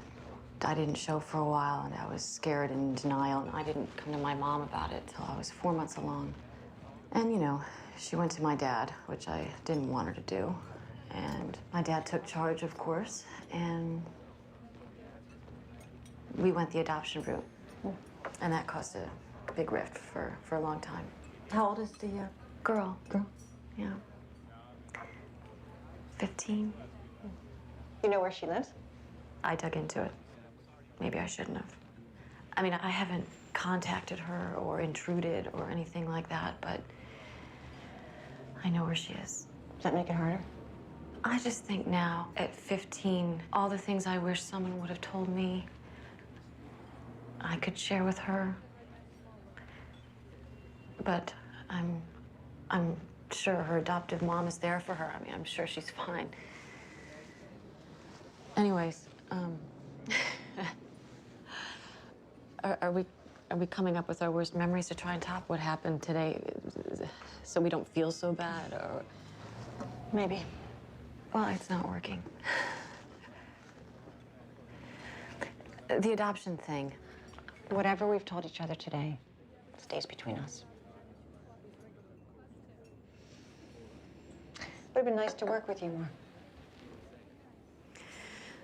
Let's keep in touch either way, all right? I'd like that.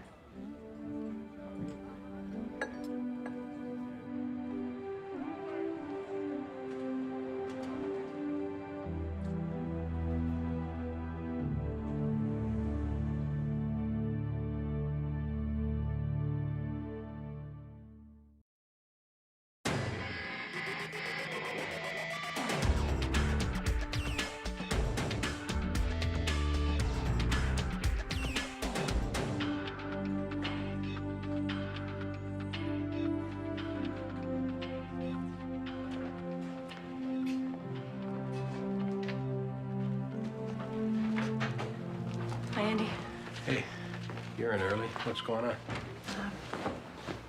Can we talk in there? Yeah, sure.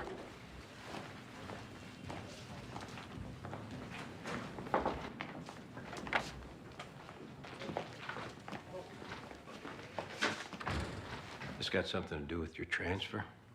The transfer was going to take too long, so I've put in for leave of absence, And that's come through. effective tomorrow. But I've got some lost time built up, so I'm taking that today.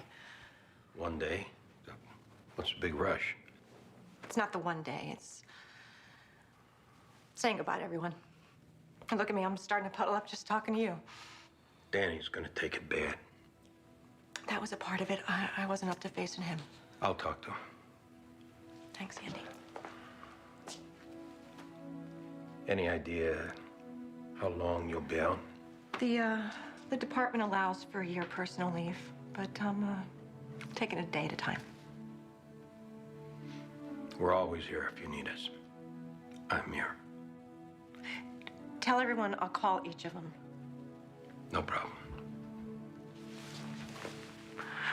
What you meant to Bobby, what you mean to me, I don't have the words. Do what you have to be happy. I think I am. You take care of yourself. You too.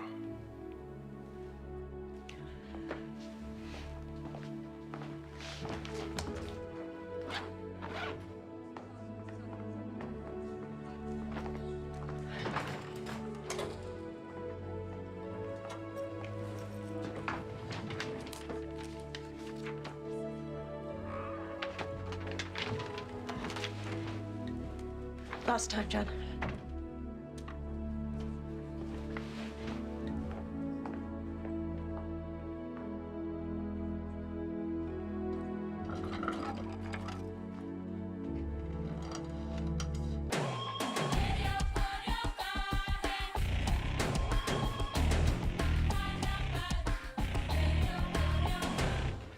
No, I don't know if I can make it there by 5 tonight, Katie. How much is this place? In Manhattan? What is it, next door to a crack house? Yeah, I know, you told me that these apartments go fast. I'll let you know. Hey, you still looking for a new place? I got a good deal where I'm living. We're gonna find more space. I'm gonna have to get a second job or win the lottery. You hear anything about Diane calling in sick? She's not sick. Well, it's not like her being late. It's gonna be one of those days. Just got 2 homicide calls. One's in an apartment, Avenue B, between 2nd and 3rd. Other's right out on 9th Street. How about me and Andy take the Avenue B? Okay. You and Baldwin. Being Diane Russell's on a personal leave of absence as of today, I guess Connie's without a partner. So let's say today you go with Danny and Andy. All right, boss. All right. Hey, Diane's on leave as of today for how long? I don't know. Could be as much as a year. Gee, I would have liked to say goodbye. I saw her this morning when she was signing her papers. You talked to her? She said to tell everybody she was gonna call them.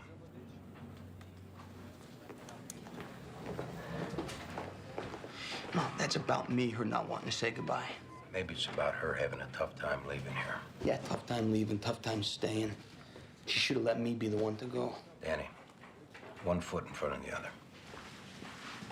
We head out? Yeah. Come on.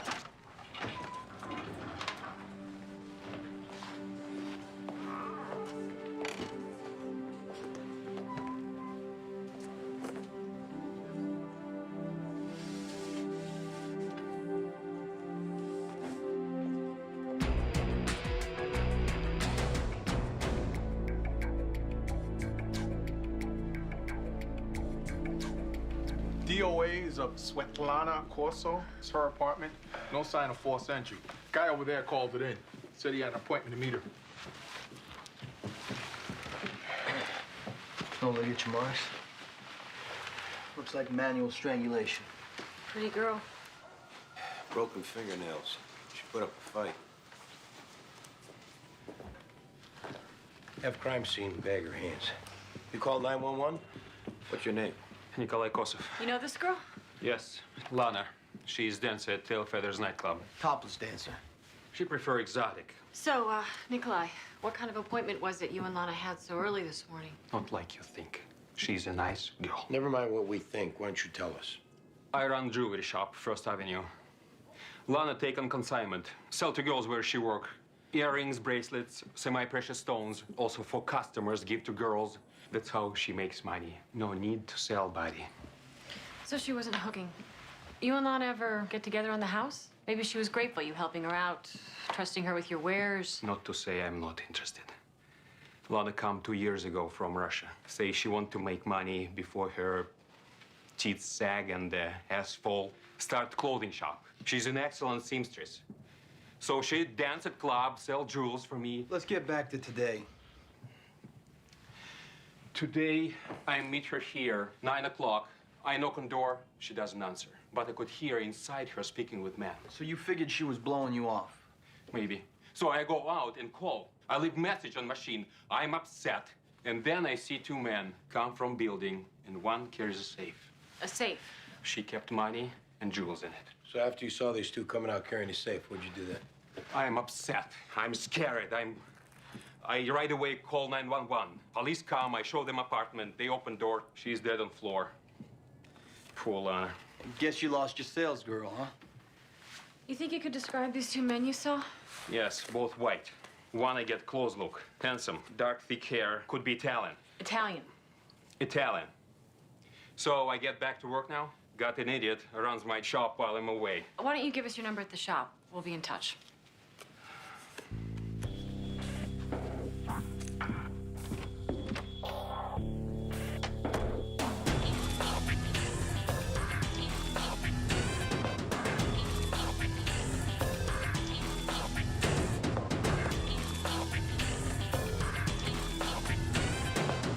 DOA's Martin Simons. Wife says Mel came up on him from behind, put the old man in a chokehold. Paramedics say the poor guy had a heart attack. Mrs. Simons, I'm Detective Medavoy. What am I gonna do? Can you tell me what happened? We just came from the bank.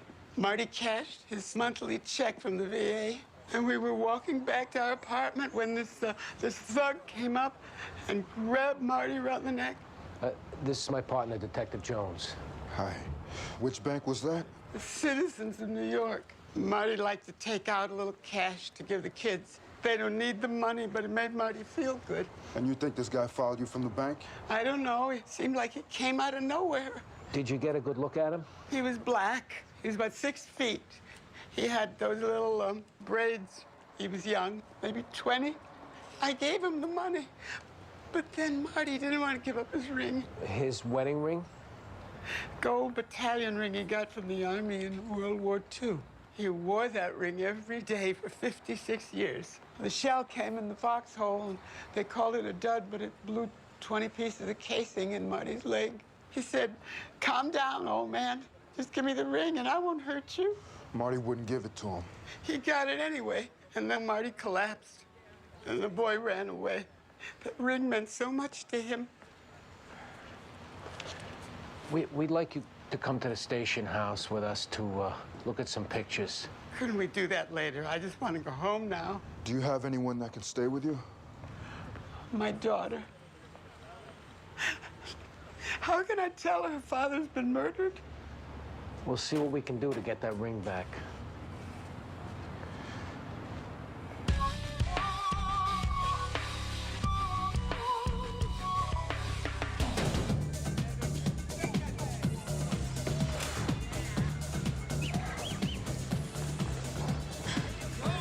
Not even noon. These mutts already sucking up beer, sticking in bills where they don't belong. My day, I was good for a couple of shots and sticking in a few bills by noon. Hey, looking for the owner. Which one? Joe Schulman. Call me Joey. Me and my partner on the place. Congratulations. What can I do for you? Lana Corso. She don't work till late tonight, so why don't you come back then? Drinks on the house. When was the last time you saw her? Last night. She danced the late shift. Why? What's she done? She's got herself killed. Oh, my God. You got any idea who'd want to see her dead? No. Really, I don't. You know she was selling jewels out of your club. Yeah, she didn't hide it. Me and Ed just figured it was like a service for the customers. And you didn't maybe want to cut? Oh, come on, it's Penny Annie. You think we had a whack behind selling knickknacks? Lana have a boyfriend? I wouldn't know. How about any special customers? Anybody who might have got jealous? Nobody fixated, that's what you're asking. You know, the girls probably know more about Lana's personal life than I do. Why don't you ask around? Well, we'll need a list of personnel on and off the books. Anything you guys need. You. What's your name? Chelsea. Like Chelsea Clinton? What can you tell me about Lana Corso? Why? Because I asked you. Does Lana have a boyfriend you know? I guess she was dating this one guy on and off. This guy got a name? Mike Gillespie, he's a bouncer over at Sloan's. Hey, can I talk to you a minute? I'm a detective. What's it about? It's about Lana Corso. Oh, God, did something happen to her? What makes you think that? Is it okay if we sit down? So, what's your name? Kristen Moore.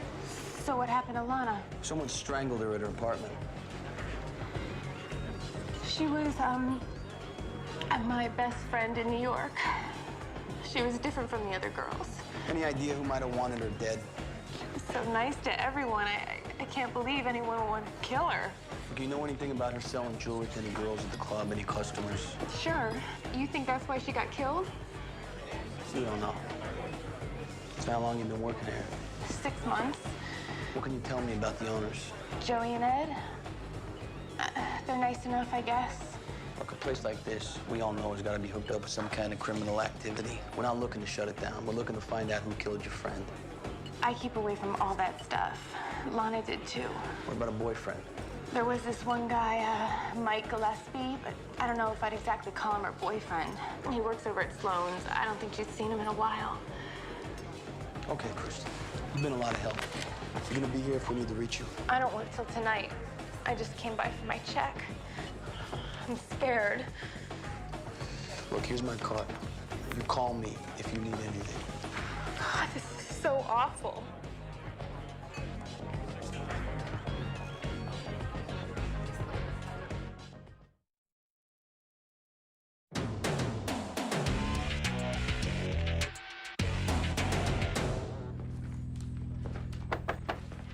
On that DOA Martin Simons, Greg may trace a pattern of street robberies. Yeah, looks like elderly being followed coming out of the Citizens Bank in New York over on 8th Street, especially at first of the month like today. When they get their Social Security checks and the like. Our DOA's check was from the VA. Bottom feeders. Take your government check, maybe you don't eat till the next one. 8 muggings past 6 weeks. Each one bad guy came up from behind, used the chokehold. They get descriptions from the victims? Black male, 20, sometimes 2 of them. It's pretty general. In this case, the DOA's wife thinks she could probably ID the guy who attacked her husband. The reason no one put this together before, even though all the victims came out of the same bank, they got taken off in different locations, and some reports even fell off into different precincts. Get word to anti-crime. Put some special attention there the rest of the day. Now, we were thinking maybe set up on that bank ourselves. Let's do it.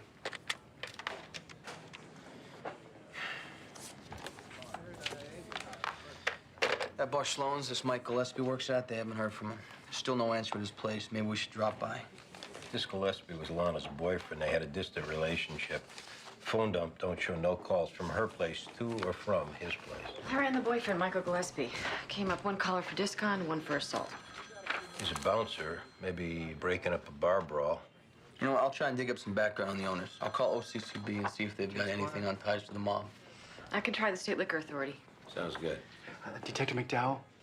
Detective Russell on line 1. She said she was going to call people. Miss Bunin. Hello. Oh, you remember me. Cynthia, what are you doing here? Something wrong? Nothing's wrong. Is there someplace we can talk? Sure.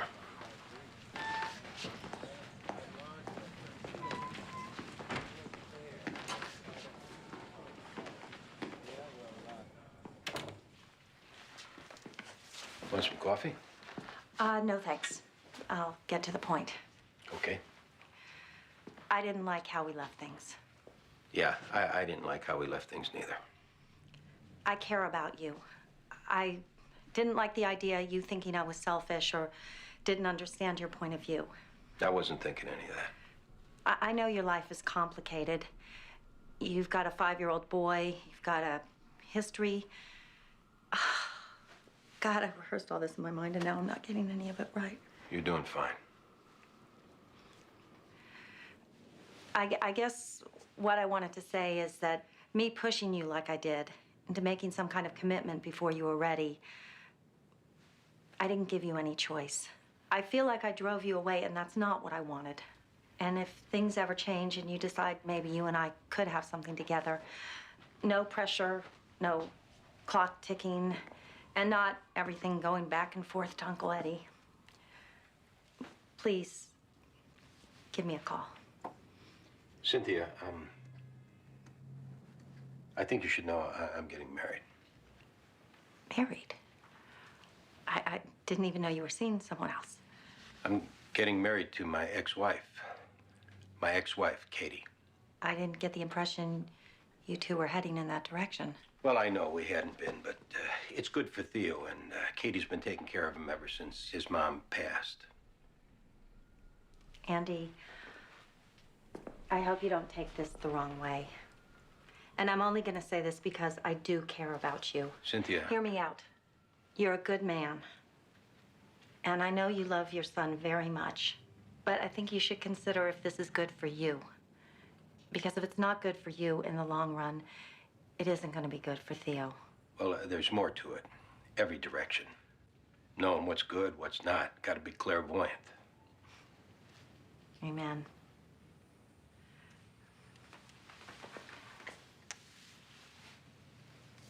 I hope it works out for you.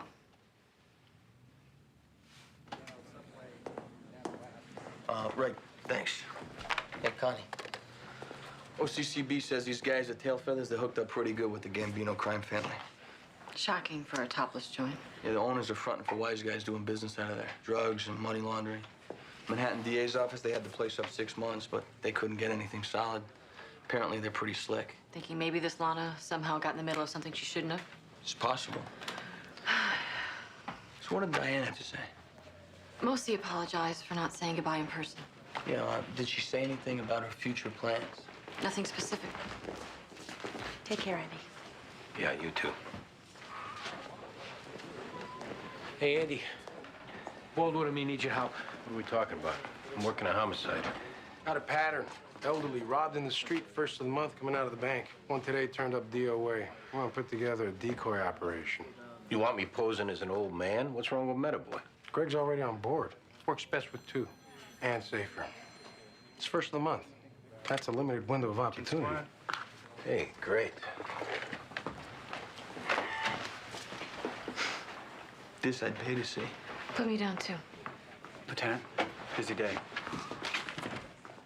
DOA alley off 4th Street between B and C. Wait, so Connie and me? Right.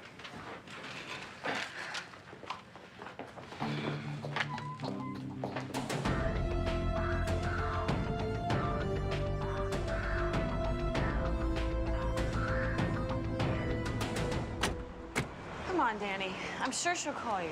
Yeah, well, either she will or she won't, I guess. She will. What do you got? Bottle picker found him, called it in. No witnesses came up and said they saw it. Oh, so we're not talking ground ball here. Maybe someone lives back in one of these buildings heard something. Thanks.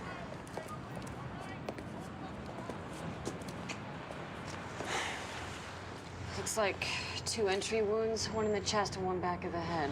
Big holes. Figure large caliber gun. Don't look like he's dead that long. Not a lot of blood around. No, looks like he's shot someplace else. Dump job. We got a wallet.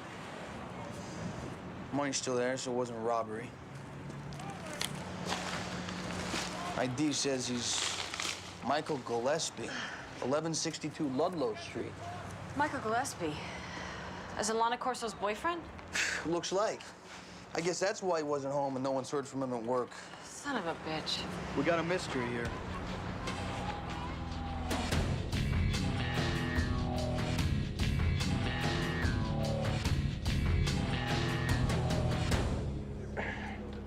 We appreciate you helping out, Andy. Yeah. I gotta say, those street crime guys did one hell of a job on me. You're saying they did a lousy job on me? Nah, but you got to admit, with you, they didn't have to do that much. You think you look younger than I do? Because of that carrot top you dip in paint twice a month? What are you talking about? I don't dye my hair. Yeah, okay, Metavoy, whatever you say. Only do me a favor, huh? You're gonna keep your hair that red, you gotta talk with an Irish brogue, like that leprechaun with the marshmallow cereal on TV. Okay, let's not say anything more we might regret. Still, no one looks like your guy. Yeah, we could be here a while. At least you get to sit. Special preview of my golden years. Parading in and out of here like the Sunshine Boys waiting to get mugged. What do you say we get back in line? Yeah, come on. Give me a push there, sonny boy.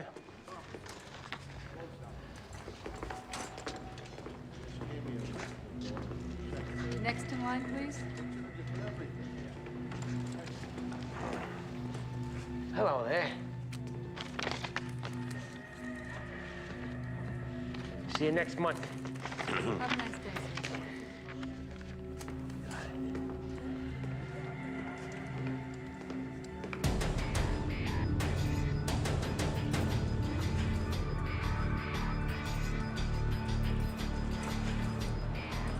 We got company.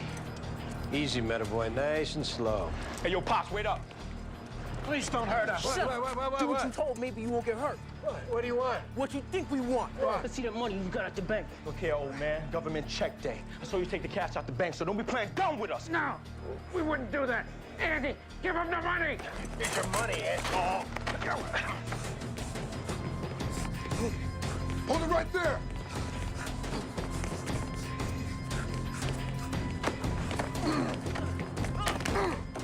Ah! You don't gotta do that. Take it easy, my man. Who's the old man now, huh, scumbag?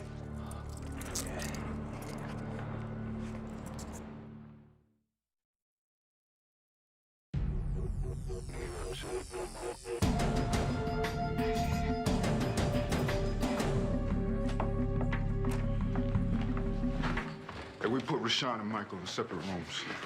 And Mrs. Simon's coming in for the lineup. Detective Metavoy, Detective Russell called for you. Oh, thanks. Did you talk to her? No. She'll call. So, that DOA in the alley, that was Mike Gillespie. Michael Gillespie, as in Lana Corso's boyfriend? One and the same. You get anything out of it? Dump job, no witnesses. May I help you? Detective Sorensen. Kristen, hi. This is my partner, Andy Sipowicz. I heard Mike Gillespie's dead. Why don't we go talk about it in here? I guess news travels fast in the titty bar grapevine.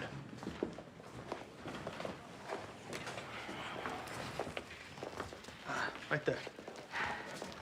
Detective McDowell, Kristen Moore. Hi, Kristen. Hey, have a seat. Get you something to drink? No, thank you. I didn't tell you everything before, but I was scared. I'm sorry. It's okay. Tell us now. I just can't help thinking if I'd said something, maybe Lana wouldn't be dead. Or Mike. Said something about what? I didn't want to lose my job. No one likes it if you talk too much. And since my mom died, we're alone. I'm putting my brother through school and dancing at the club. I couldn't make that kind of money anyplace else. Kristen, what are we talking about? Frank Russo, the night barman at the club, he's always hitting on me. The last couple of weeks, he's got all these questions about Lana. What kind of questions? Like, does she go to the gym every day? How much money do I think she's made off selling jewelry? Does she keep the stuff she sells at her place? We got the personnel records. Let me go run this guy in the computer. You think he's involved? First, I thought maybe he's hot for her. Then one night, Mike comes in the club.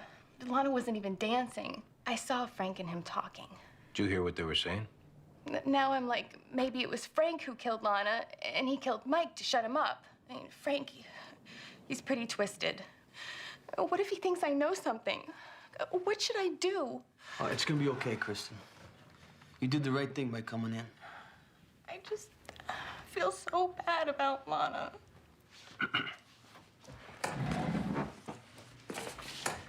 We'll be right back.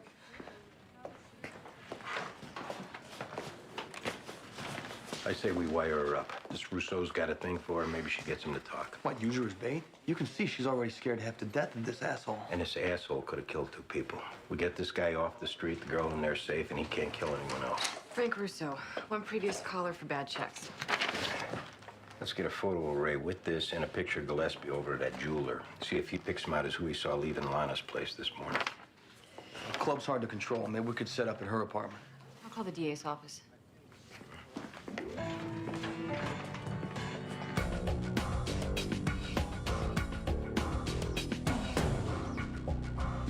So I get Frank to come to my place and see if I can get him talking about what happened to Lana. That's the idea. Maybe get him to think you're going to take over selling jewels and offer him a piece of the action. Play up to him. I think I can get him to say something. He's not really so smart. Well, you don't have to get him to say he killed her. All we need is some corroboration he was there this morning. And you think I'll be safe in there? We'd be set up nearby watching the whole thing on video, so if he tries anything, we can come right in. As soon as you get him in there, we'll have cops right outside your door. And the reason we're suggesting your apartment is if you give permission for a video camera, then the other person doesn't need to know they're being filmed. I understand. Christian, if you're not up for this, now's the time to say so. Well, I'm not saying that I'm not scared, but I want to do this for Lana. Okay, then. And also, if I can help you arrest him, I don't have to worry anymore about him doing something bad to me. Did I miss him? Was he in there? Mrs. Simons, don't be concerned you didn't recognize anyone that time. Maybe in the next bunch. So the man who killed my husband, he could be in this one? No, we don't know that. Mrs. Simon, 88 Valerie Haywood, you ready? Tell us if you recognize anyone. Do you recognize anyone? Number 4. Where do you recognize him from? He's the boy who attacked us this morning. He's who took Marty's ring and murdered him.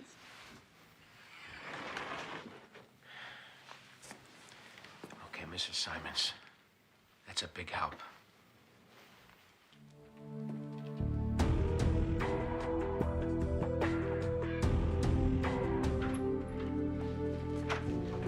Before y'all start up, let me just say, my cousin Omar, he's a lawyer. Hey, that's good for Omar. Bet his mama's proud. Guess good thing we gave Michael here his rights in a car on the way over. Yeah, Omar catch us on that for sure. It was your call, Michael. You want to phone Omar or you want to hear us out? I asked you something first. Like what? Look what you had me stand in a lineup for, where 3 damn cops already gonna say I tried to rob him. Hey, see that? Michael's smart, too.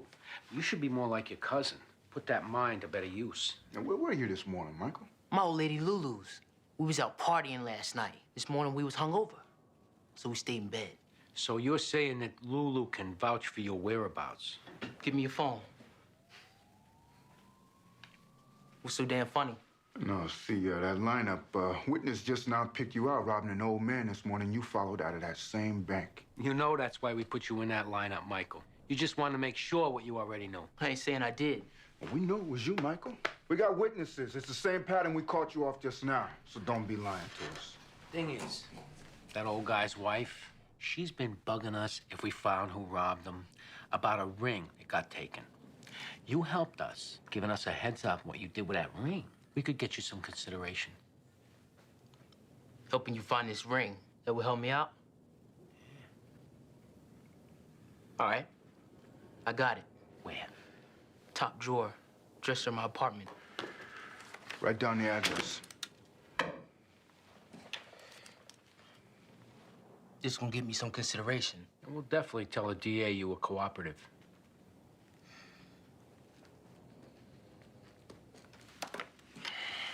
See, the only problem is, Michael, that old man died. As far as the law's concerned, that means you killed him.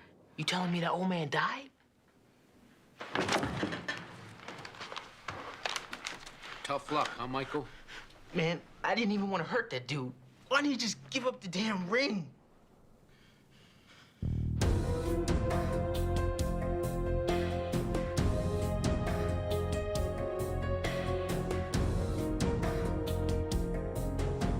Russo told Christian to be here over 20 minutes ago. Here we go. Hi. Hey. Take off your coat. It's a nice surprise you inviting me over. I didn't think you even liked me. Well, I had to act like that at the club. I mean, Ed and Joey don't like us girls dating employees. You want something to drink? I got beer. Yeah, beer's good.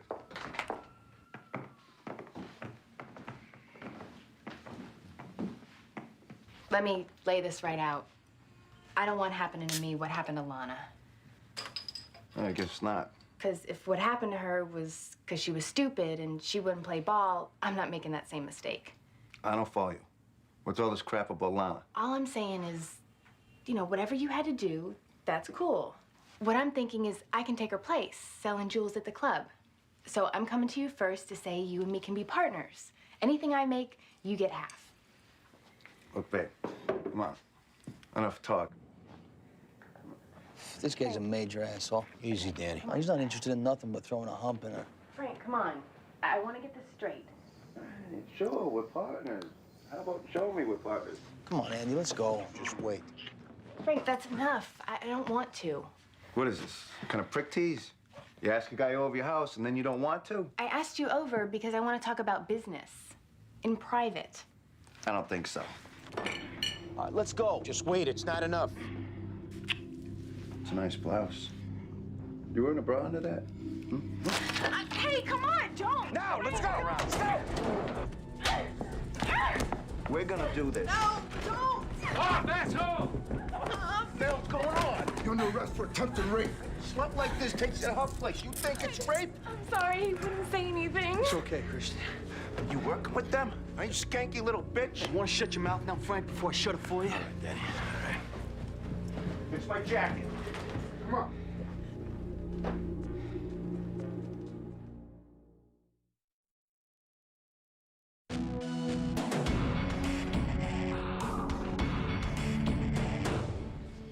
You got a big problem, Frank. We got a real good picture of you on tape trying to rape that girl.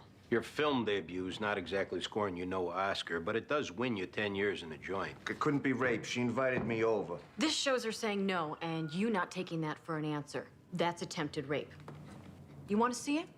The good news is, I think we can help each other out. How's that? Cards on the table. We need something from you, which gives you a hand you can deal. You see, with this attempted rape, we know what happened. That's 10 years we got in the bank. But with these two people that got murdered today,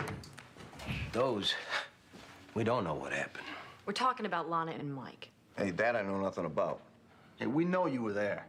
Come on, back in Lannis, remember that Russian guy's voice on the message machine? Well, he picked out your picture coming out of her place 2 minutes after she got killed. Yeah? Yeah. Now, what's working for you is Mike and Lana both being dead. That leaves just you who knows what happened. We don't know, was it you killed the girl? Was it Mike?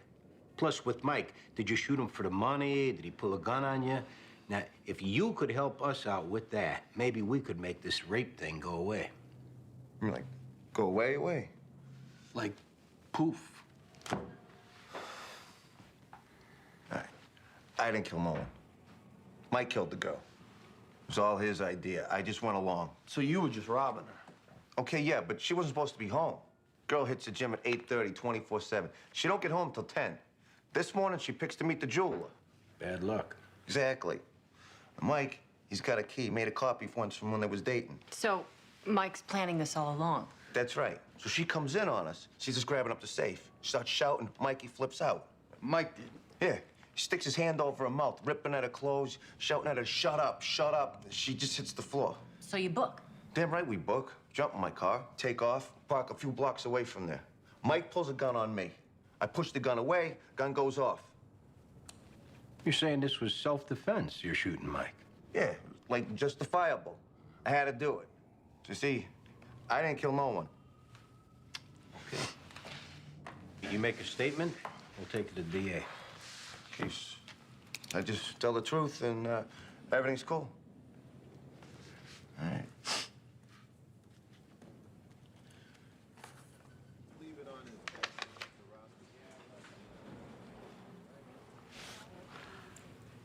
Well, where did you find it? The guy that you picked out, he told us where to find it. You've arrested him. Yes, ma'am. Thank you. Thank you both. Marty wore this ring every day for 56 years. Now I'll wear it for him. I'm sure he'd appreciate it. Can we get you a ride home? No, my daughter's waiting downstairs. We'll walk you out.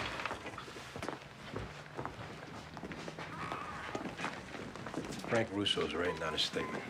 Did he go for both homicides? He's writing down his version. He places himself on the scene, both cases. Probably won't include the second bullet Gillespie took right behind the ear. It kind of blows his self-defense theory. Good work. Don't forget to put in for the overtime. Detective Jones, Detective Russell for you. Thanks, John.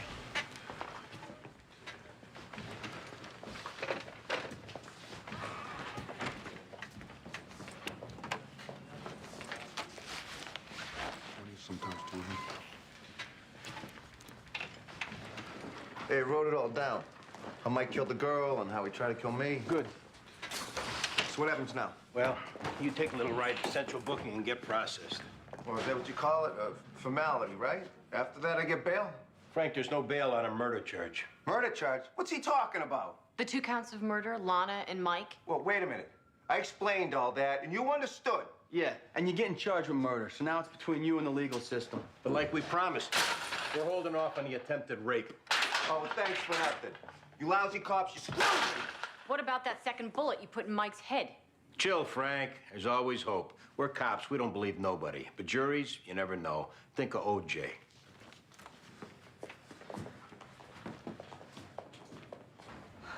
Here they are now. Hey, Kristen. Kristen, hi. Frank gave it up. He said he killed Lana. Not in so many words, but don't you worry. He's going down for killing both of them. Come on in. Plus, him getting charged with murder, there's no bail. So you don't have to worry about him coming after you. Thank God for that. And thank you, too. I'm gonna go freshen up. I'm getting off duty. I could drop you home. Oh, that's very nice, but I have to go to work. I could drop you there. Why don't you come by the club later? I'm dancing 10 to 2. Yeah? Maybe I will. I'd like that. I'll leave your name at the door so you won't have to pay the cover charge. I could probably handle that myself. So, I'll see you later. Yeah.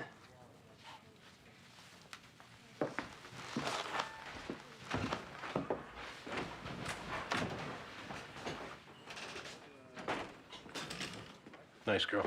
Yeah, seems like. Glad she's okay. Good night. Yeah, good night. Nice working with you today. Yeah, thanks. You okay? I'm fine. I know, sometimes the only way to learn is by making your own mistakes, but believe me when I tell you how many times I've seen this. You gotta find some way to move on. I know, Andy. Okay. Hey, I'm gonna pick up some takeout and go back to my place. Wanna come over? I think I'm gonna stay here and type out the 5s. I don't think I'd be very good company tonight. All right, then. Good night. Night.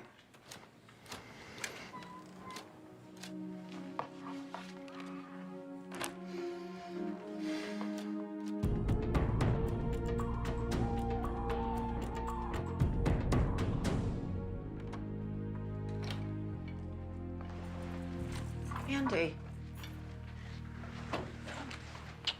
It's getting late, so I put Theo to bed. Sorry. I know I should have called. How was work? You don't want to hear about all that. Why not? I like to hear about your day. I just don't feel like talking now, okay? Okay. Stuck between the usual skells and dead bodies. I got Diane Russell leaving the squad, and I got a partner's maybe gonna crack up over that, plus a new boss. I feel like everything's falling apart down there. Bobby's wife's leaving the squad. You didn't mention anything about that. Like I said, I don't feel like talking about all this. Okay, Andy. There's chicken left in the kitchen. I can heat some up. That's okay, I got it.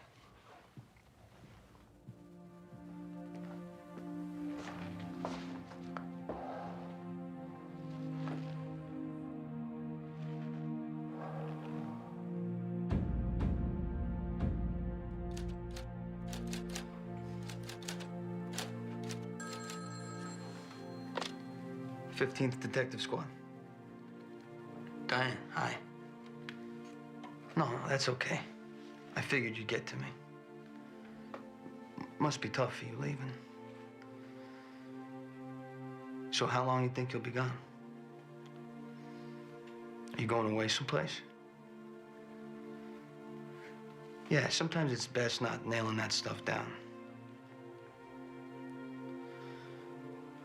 You know, I got a lot to say, but maybe it's not really the time. Yeah, okay.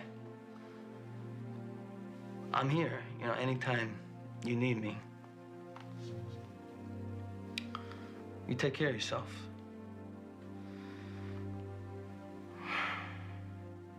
I hope it all works out. I'll talk to you soon.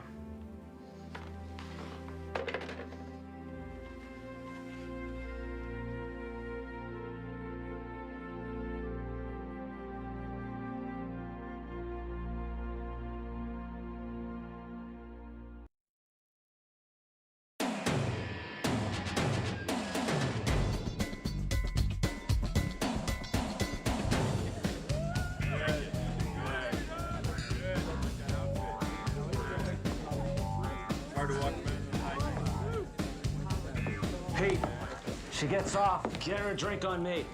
Come on, buddy. I hear 10 days straight you're buying her a drink. Why don't you check out some of the other girls?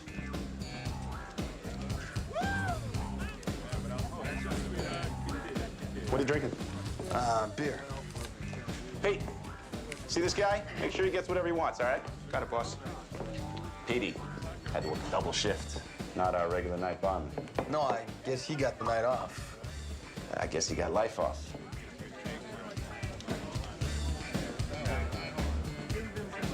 This is my partner, Ed Gerber. Ed's Detective Sorensen. Well, it's good to meet you, Detective.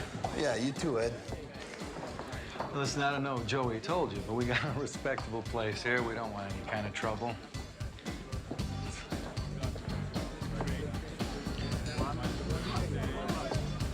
Beautiful girl. Let's give it up for the Yeah.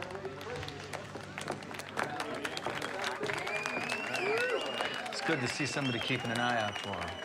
You come back here anytime you want. You keep your money in your pocket, all right? Have fun. Huh? God bless. Yeah, thanks, fellas.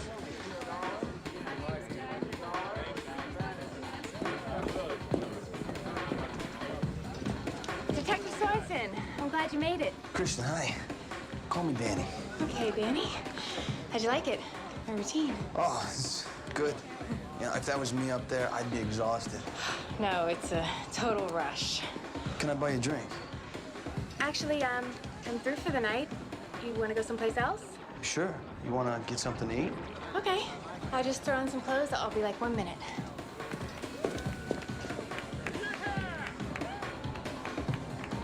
So, who the hell are you? Why?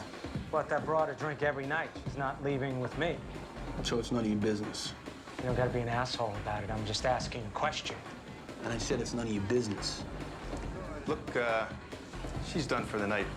Maybe it's time you went home. You saying I'm 86th? He's just saying take it easy. You ready to go? Yeah, sure. Yeah. Have a nice evening. Don't worry about him.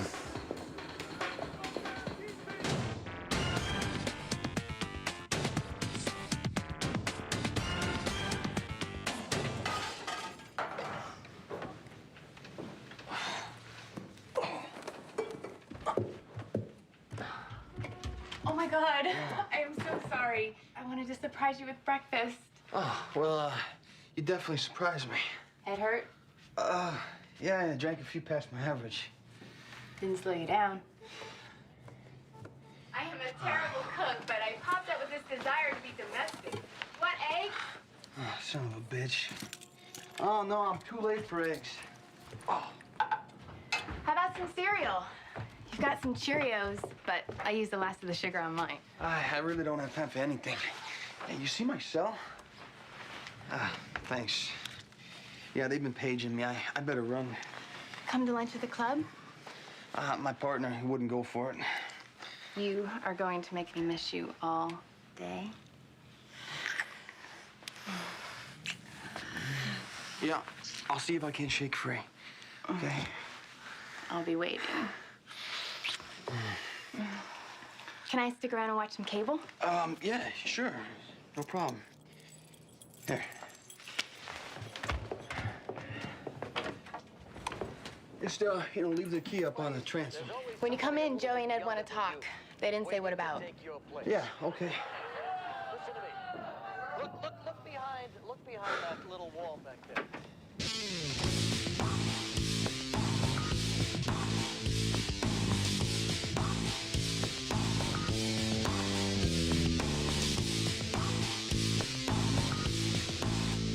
Excuse me.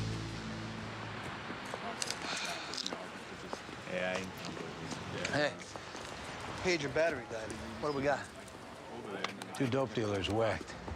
Aquilino Estrada took 2 slugs in the apartment upstairs, dragged himself down. Another unidentified male still in the place, shot 4 times, small caliber, bedrooms ransacked. All right, I'll get on the canvas. Appreciate the help. Andy, the battery died. That explains the bourbon stink on your breath? It's scotch. On account of a buddy got engaged, so we had a few drinks. That kind of stink comes from more than just a few. Can I go talk to this dope peddler now? Thanks. Hey, what's your name? Paco. You out here this morning? Can't help you, lady. Huh? Make a scene, know what I'm saying? I gotta tell you something. No, I got nothing. What'd you just say? Just said chill, baby. No, you talk to your sister that way, not to me. To me. What's the problem? Wise guy's got a respect problem. He's going in. We'll talk it out at the house. Don't be a jerk. What's going on? Kid's looking to talk. All right, I'll meet you back at the house. You all right to drive? Hey, you know, Andy, there's breaking balls, and then there's enough already. Maybe I'm being serious. Fine. But today, let's institute the 13th step in the AA ladder. How about cutting me some slack?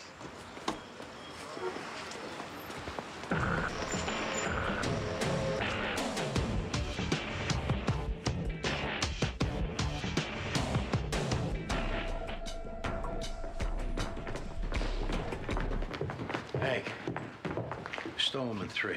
You got it.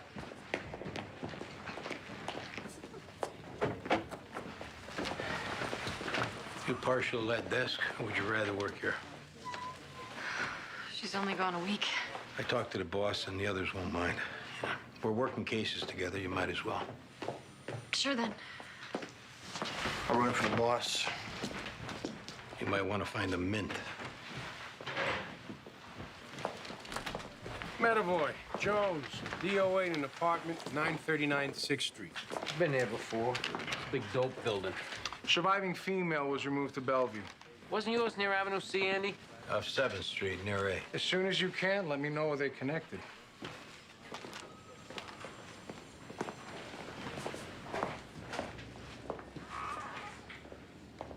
So we're not yelling over the squad.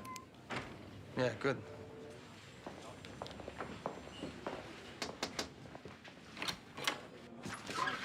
So, what do you got for us, Paco?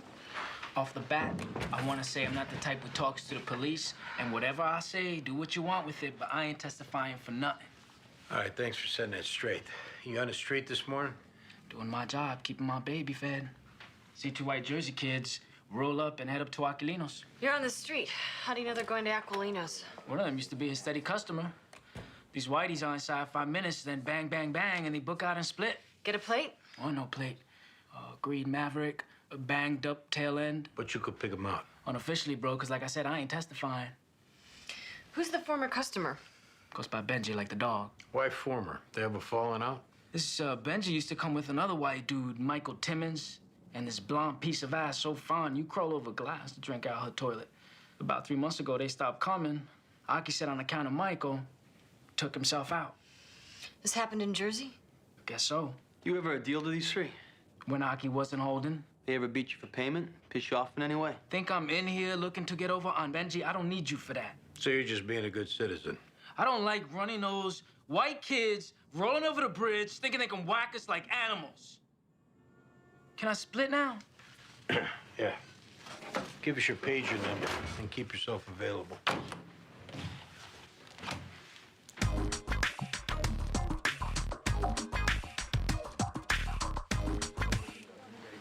She's in here.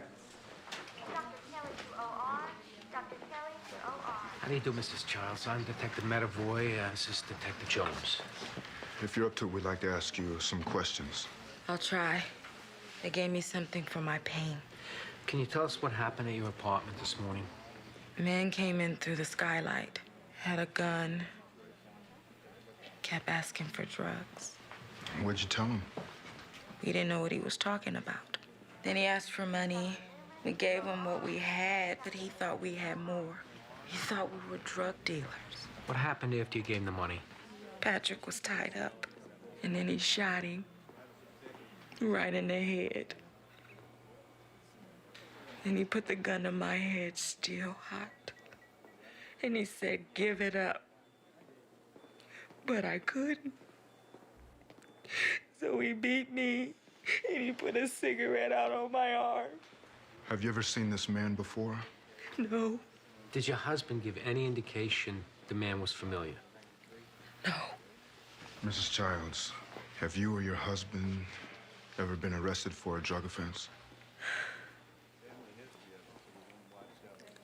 I don't understand what that has to do with anything. We're sensitive to the fact that you're very traumatized, ma'am. But if you or your husband were involved in a drug transaction that went bad, we need to know so we can pursue the case properly. My husband is going to be a civil engineer. We met at Albany State by the fountain. He's helping me through nursing school at NYU. He was shot in the head. We understand, ma'am. That man put a gun in my mouth.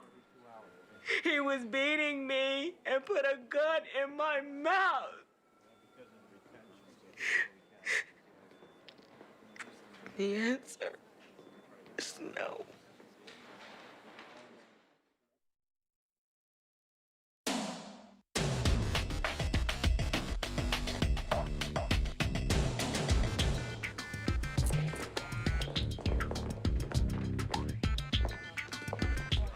Who's that?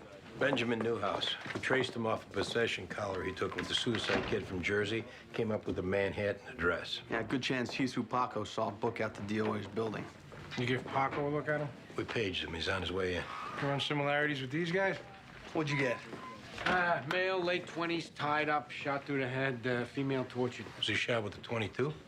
Big hole in the gun. We found a .380 shell. The landlord at ours indicates dealing might be in the past tense. This place was bought 3 months ago. There's been a lot of refurbishment. What kind of hit did you get from the woman in the hospital? Well, she seemed stand up. It's possible someone broke into the wrong apartment. Yeah, or it was the right apartment, and whoever they were looking for didn't live there anymore. Landlord's working on a list of previous tenants. All right. Detective Sipowicz. Shoot.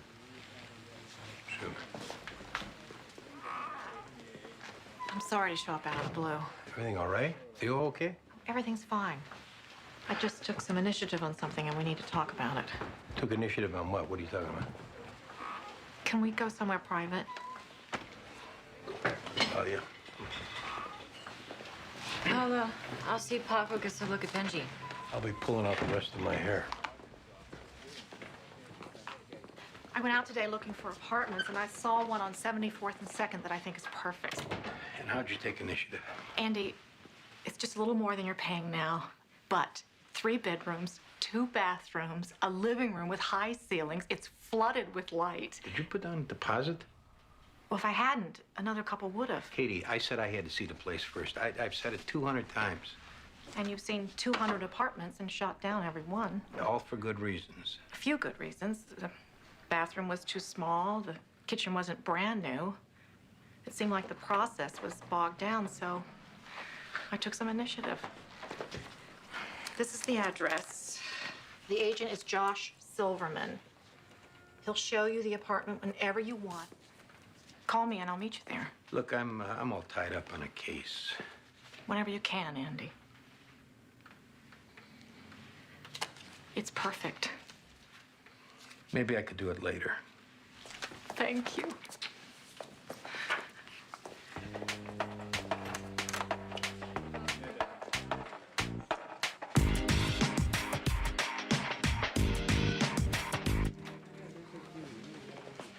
Look a little nervous there, Benji.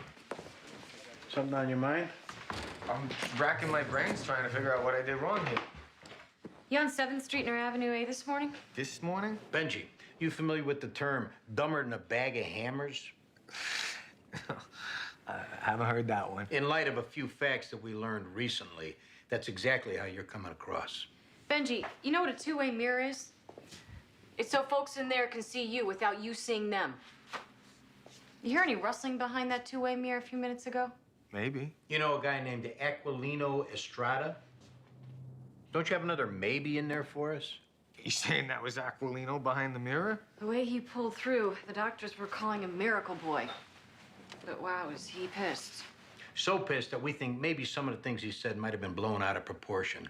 Like that you did all the shooting in the apartment this morning. Or is that true? That's not true. That is totally not true. So the shooter was your running buddy? You want to talk about dumber than a pack of wrenches? You talk to him. We need your side first, Benji. First your intentions, then how it went sour.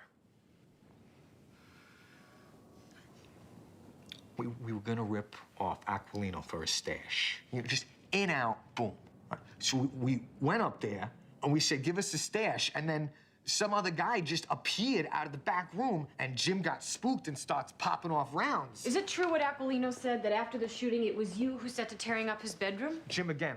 I didn't even know where the stash was. How did Jim know? Had he been there before? Come on, we were rolling here, Benji. At this point, I just want to say that Noel had nothing to do with this. Noel who? No, All I'm doing is giving you heads up about a lie that Jim will tell how he planned this, and she knew where the stash was. Jim knew on his own. He found out some way other than Noel. If you tell us who Noel is, we can clear her like you're saying, but we can't do that unless we talk to her. If you want Jim's last name, I'll tell you, but not if we keep talking about Noel. Okay, Noel's clean. Jim who? Fordham. Right where he lives. So you know, he won't answer his door. He's got a warrant for hopping a turnstile or something. We'll lure him out with the scent of free dope. I'll do it.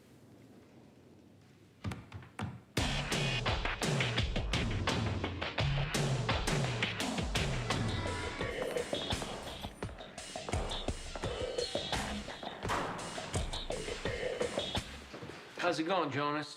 Detectives Medavoy and Jones. Looks like someone's spoiling your vacation. Nothing I can't handle. What you want? You ever live on 939 6th Street off Avenue C? Why? We're curious if you'd know why someone break into your old apartment and torture the occupants. Maybe they didn't like those occupants. Or maybe they figured those occupants were connected with you.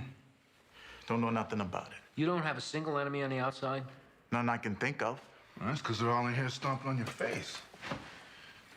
Man, that's some beating you took. What's up, no good with your hands? Oh, I'm damn good with my hands. This here is a 5-on-1 situation. Takes a smart man to piss off a whole gang. There's a group of former associates in here who didn't like the way I did business on the outside. There ain't nothing I can't handle.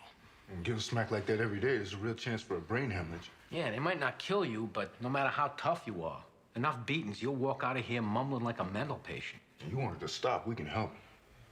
Well, maybe you think it'll stop on its own and we should go our merry way. Knowing damn well it won't. Get me segregation by this afternoon? Name's got to pan out. Byron Wade. Why him? He's a psycho, pure psycho. And he thinks I beat him for some coke, which I did not. Where can we find him? 4 clubs on D. Name pans out, you're in segregation. My man.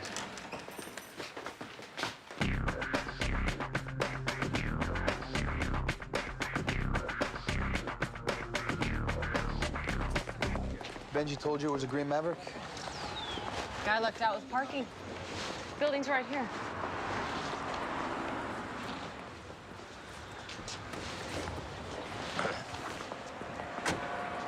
Hey, we need your help. I got someplace to be. Which is right here, doing your civic duty. Why don't you pull the car forward and back out? Now back it up.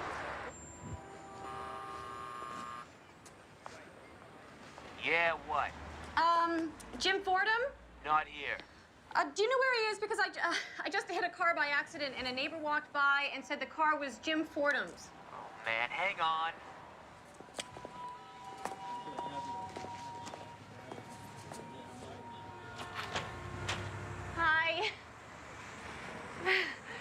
you Jim? Son of a bitch, what'd you do? I was talking on my cell and then... I mean, I don't think it's that bad, but, you know, you better come down. Sorry. All right, you dopey broad. He insulted me. He'll pay.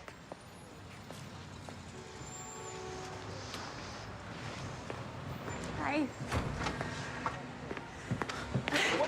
Police asshole, you're under arrest. What did I do? Fair beating.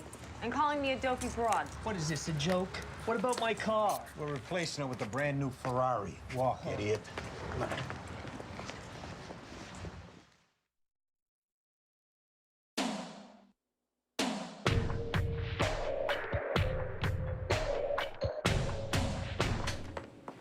Detective Sorensen, phone call for you. Sorensen. I've got anti-crime nurse meeting, Miss Fordham. Right, okay. Hey, Andy, do you mind if we sit on this guy till after lunch? I got someplace to be. No, it's good timing. I gotta go see an apartment Katie picked out. Put a deposit down without my seeing the place. Back in an hour.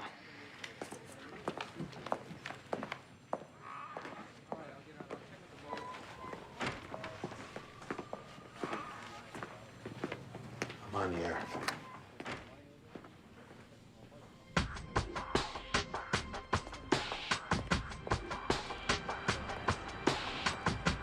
Hi. Hey.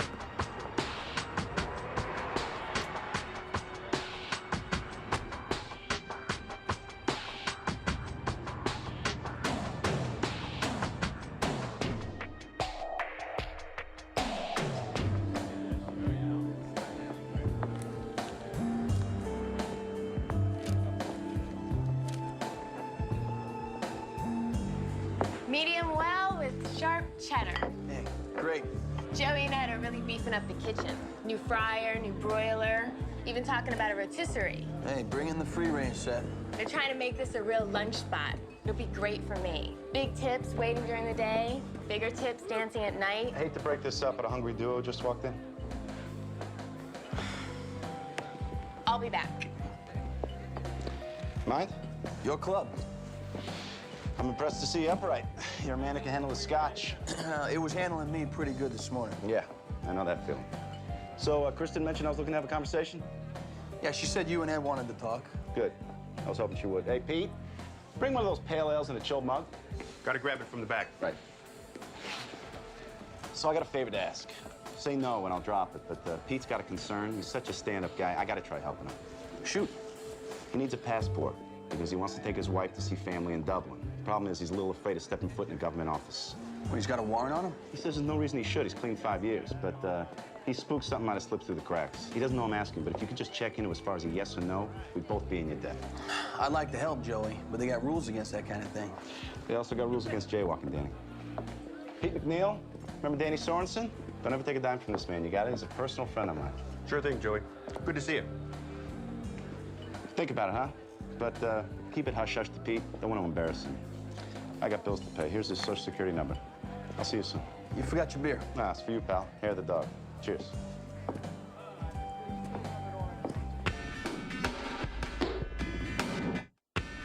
No, I'm right nearby. It's like a drive running a 9-iron away. 20 minutes. Okay. With this cabinet. Oh, it just needs a new hinge. This place has some minor bruises, Mr. Sipowicz, but it's a coat of paint and a screwdriver from Gold. Silverman. Put him through. There's no dishwasher. Okay. Ancient stove. So we'll put in a dishwasher and buy a new stove. In a rental place? Deal like this, you make concessions. You said perfect. As perfect as anyone could reasonably expect. It's a miracle we got this place. A last-minute relocation and a break on rent because the owner likes families. This is a great get. Folks, I hate to rush, but I got to show another place. Look, I'm sorry, Katie, but this isn't going to happen. What, Andy? We need the deposit back. Pardon me? Could I just ask why you feel this way, Andy? Well, the kitchen's a wreck, and there's no tub, only showers. And how many restaurants you got in this block? There's 4. What? Most people would consider that a plus. Maybe for deaf people or people that sleep with earplugs, but I'm not living street side on the 5th floor with sanitation trucks emptying dumpsters of garbage and glass 4 times a night. Andy, calm down. Did you not understand why I needed to see the place first? It's so we wouldn't end up wasting time on impractical places that happen to be flooded with light. Can we step in the back a minute? Oh, for a view of the water stain in the bedroom or the windows painted shut? You're gonna have to give back her check. Mr. Sipowicz, the check's in the bank. It's not refundable. You got a realtor's license, Silverman? Yes, I do. You want to keep it, you get on your little phone and you call whoever you need to call and get that check back out of the bank, or don't. And every ex-cop friend of mine who works investigation on realtor complaints is going to be up your ass with a microscope. You want that? Andy. Silverman, I asked a question, and it's Detective Sipowicz. I'll make a call. Great.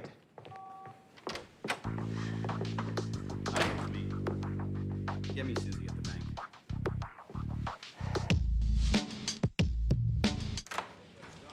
Did people stop mugging old ladies and stuff? Because this is a lot of effort for jumping a turnstile. It's a victimless crime.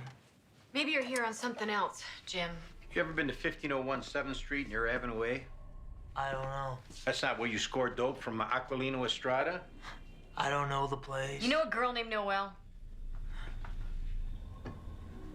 Son of a bitch. You aware New York is a death penalty state?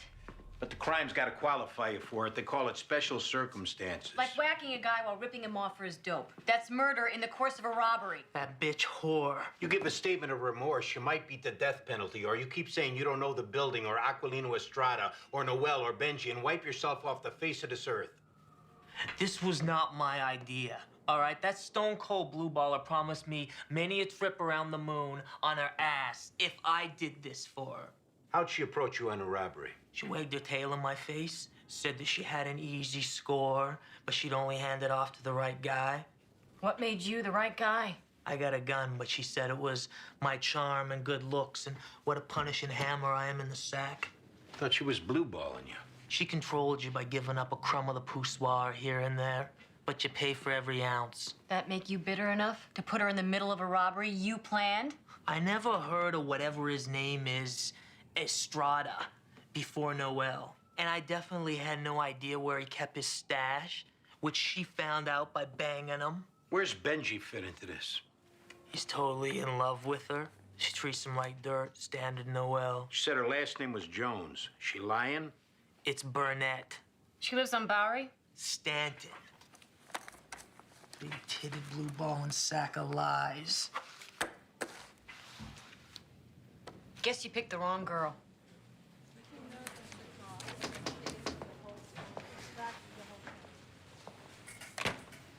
I thought you should know about some developments at that Tail Feathers Club. You got near in the place? A stripper there, Kristen Moore. The girl we wired up. She said the owners wanted a word with me. It turns out it was to run their bartender through BCI. I think they're trying to turn me out. Sounds like it. Why'd they want him run? Gave a lame excuse. Why you? Don't know. Did you say you'd do it? I said I'd think about it. You know, the place is hooked up big time. I know. Are you prepared to work these guys a while? Really get in with them? Yeah. I'm gonna have to run this past a lot of people, get a lot of clearances. So stay out of there till it's cleared? No. Go ahead and run the bartender and follow through with the owners, but keep it quiet till you get the green light. I'll keep it entirely to myself, Andy included. Keep me informed.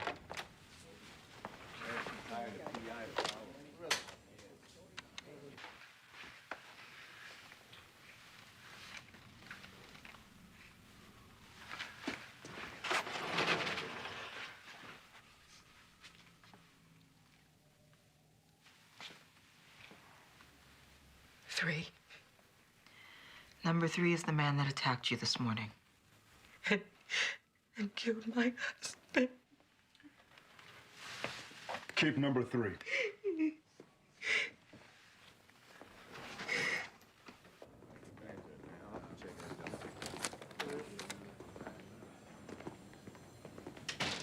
You know what happens now? Got nothing to say? You were just picked out of a lineup, Byron, so we don't need you to say anything. Yeah, the fact is, we don't want you to say anything. You might express remorse, and we'd rather you go to trial the picture of evil. Then what we doing here? You know Jonas Morehouse? Jonas Morehouse didn't beat you for a certain amount of cocaine? Nobody beats me for nothing. Is that what you were proving in his apartment this morning? Showing Jonas, even though he's locked up, his people, the people stay in his place. If Jonas owes, they owe too? It's got a certain logic, doesn't it, Byron? You see, the problem is those people had nothing to do with Jonas Morehouse. You broke in on a legit young couple. Kill a man for nothing and torture a girl so bad she'll never be the same, and it's funny? Hey, what legit folks doing up in that place? New tenants. Ought to beat you like you beat that girl. Hey, whatever happened to them? Too bad. Yeah, I've been shot for nothing.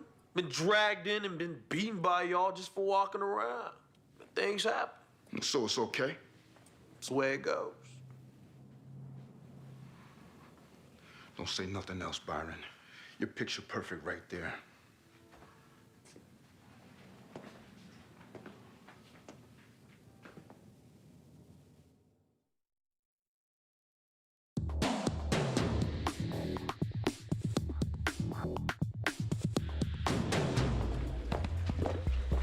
Sit down, Noel. Do you mind if I smoke? Yeah, we do. Then I'll just take one out of the pack and fiddle with it. Keeps my hands busy. You know a guy named Aquilino Estrada? No. He who you're investigating? Aquilino Estrada never sold you drugs. No, sir.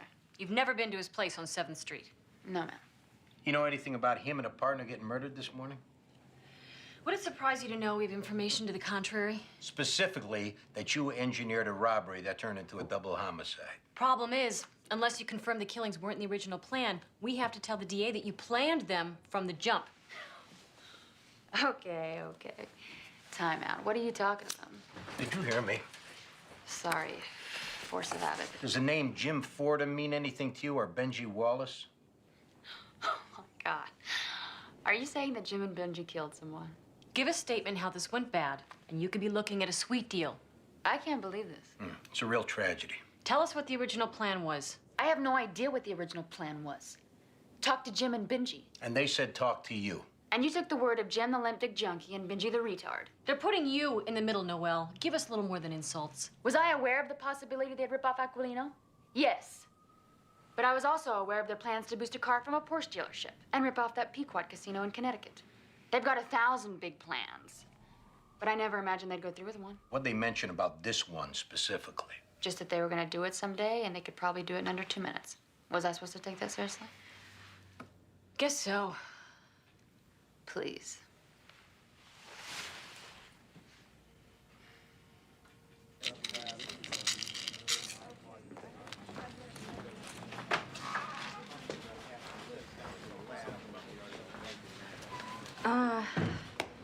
Coffee, anyone?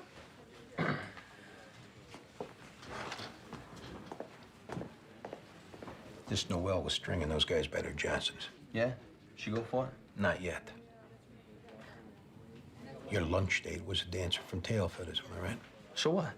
I'm not looking to get in your face, Danny. I'm just seeing signs of what you went through before, and I'm trying to look out for you. Look, I got it covered, Annie.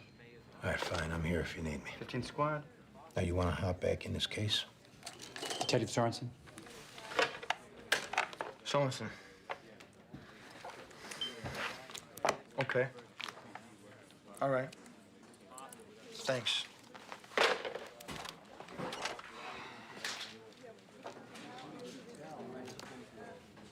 So you'll look sharp when we go back at Noel? I gotta go, Andy. Sorry.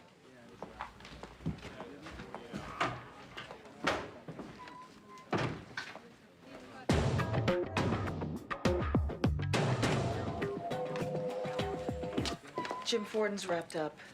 And Benji? Ready for central booking. Where are you with Noelle? Hoping you'd have an idea how to proceed. She's involved, no question of that. But no confession. Just what Jim said, that it was her idea, her plan. Can't call her off the statement of a co-defendant. She can be a witness against the other two off receiving a declaration of further intent, which is an exception to the hearsay rule. But as far as locking her up, get her confession or she walks. Let's just see how you do alone. My head's not in it.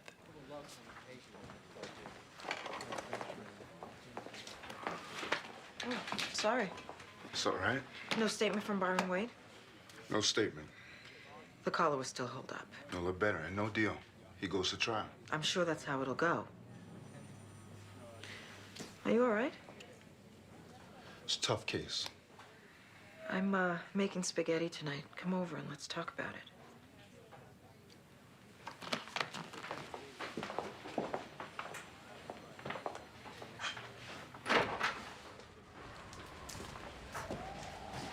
Lose the smoke.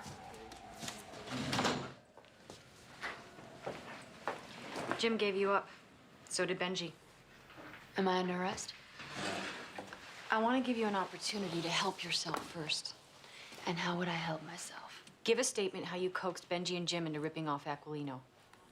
I'll make sure the DA knows you cooperated. Thanks, but I don't think so. You ever spent time in jail, Noelle? I haven't had the pleasure. Those who have do what they can to avoid it. Statement of your involvement might do that for you. How about you either arrest me or let me leave? Want me to read your future, Noelle? I'd rather you let me leave. Keep using 5 more years and it'll age you 15. Pretty soon that cute face won't have any teeth in it. And you'll find yourself going down on some drunk in the back of a cab and realize you're all around rotten, not just on the inside. Thanks, Mom.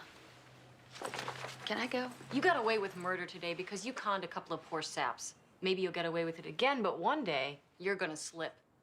Hope I'm there when it happens. Can I go? Beat it.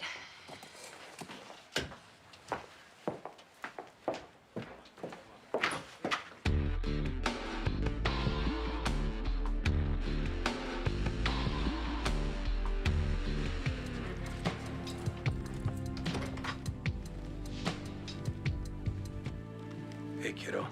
Hi, Daddy. Coloring? Pikachu, but I'm getting tired of him. Yeah. Time to move on. Where's your Aunt Katie? In the bedroom, she's going on a trip.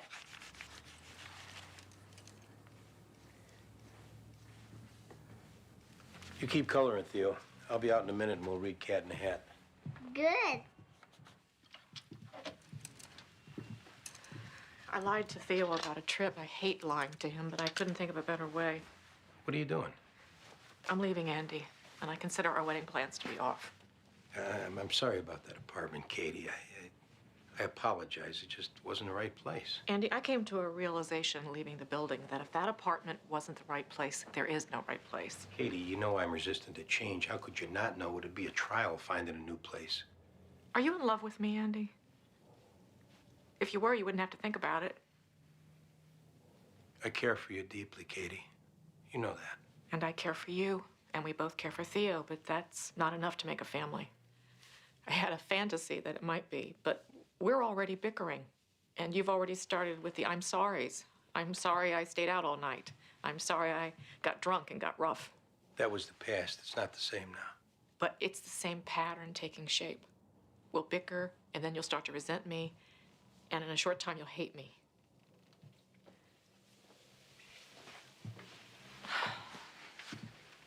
You're a good man, Andy.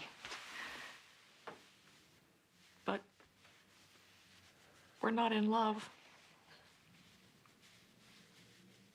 You were very much in love once with Sylvia. You never brought her up to me. You never bemoaned that if she was still alive, you'd be a happy family. You just put it behind you and concentrated on Theo. He needed taken care of. And now it's time to take care of you, Andy.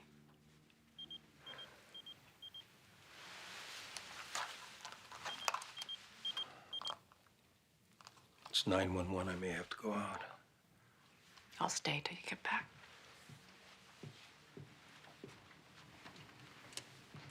So you know, I told Theo I'd be at a friend's in Maryland for a week. I'll leave it to you to tell him what you think he should know. Thank you, Katie.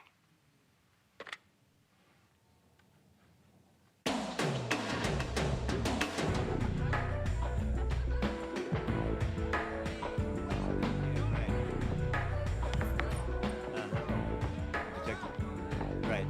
Thanks for the call. Hey, no problem, Andy. This guy here was Haston, one of the dancers. Sorensen's got a pretty good load on, steps in and clocks a guy. After the bouncers throw him out, call 911. He hurt? He's pissed off more than anything. If I can talk him out of it, can you avoid the 61? No problem.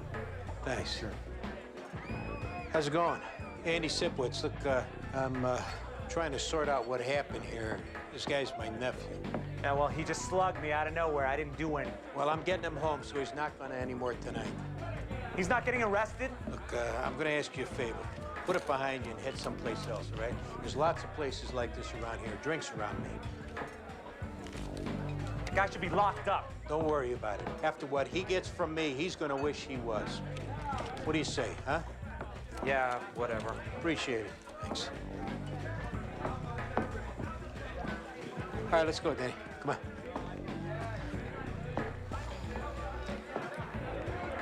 Come on.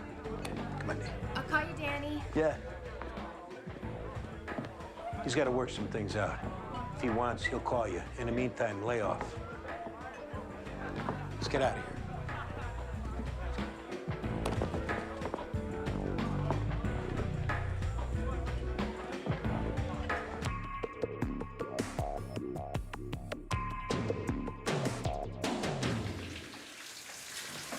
All right, dry off.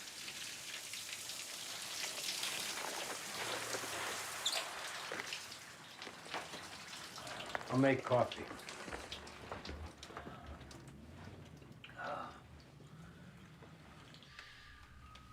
You know, when Diane and I broke up, it was tough, but I got through it. You know, partly because you were there, and partly because even though we weren't together, at least she was still there.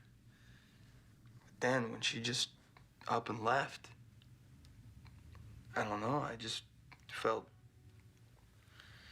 abandoned. Yeah.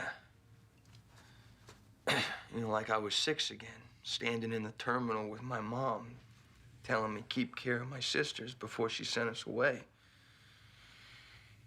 And we never saw her again.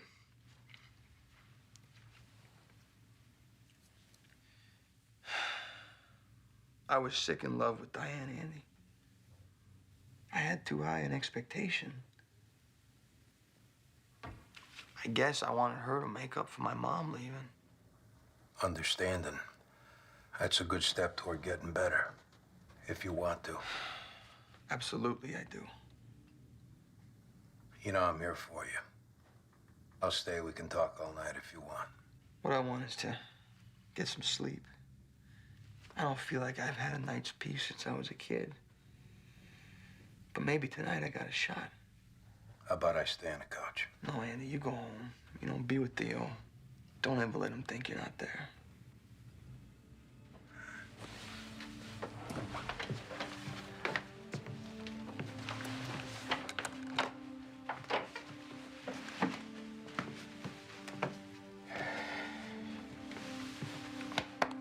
I'll be all right, kid.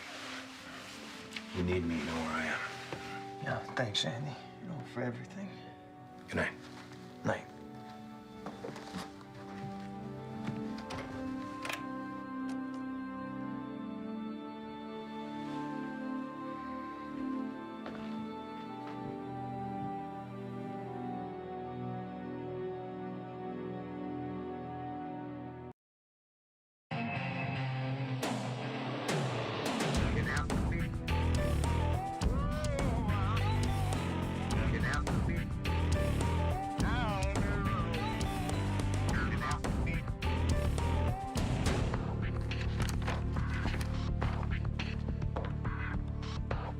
What's with this kid?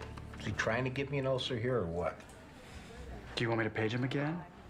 You paged him 5 minutes ago, so he's an hour late. I don't care about him being late. I care about him not calling to tell us. You ready? We're heading down to the DA's office to sign a corroborating affidavit for a Dickey waiver we called yesterday. Guy's 38 years old, whips it out in front of his old junior high school. One of his teachers recognizes him from 25 years ago. How's that for bad luck?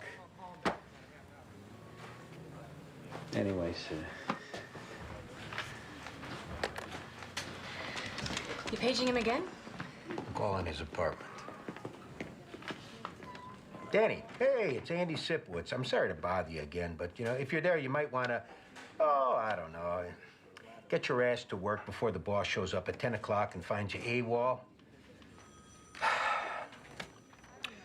Look, just give me a call, and I'll put in a 28, or I'll call the sick desk, but you can't just not call. Andy, he'll be in. I wouldn't worry about it. You know what? You're right. I'm not going to worry about it. He's on his own. He can explain it to the boss, not me. I'm not his dad. He probably just got tied up somewhere. It's his business. Maybe you should go over to his place and roust him. You know, he don't seem to listen to me. Do you want me to? I'll go. I'll go. You want me to come along? You stay out of this. What do you want me to tell the boss if you're not back in an hour? All right, then. Come on. Come with me. We're working on an old case. Come on.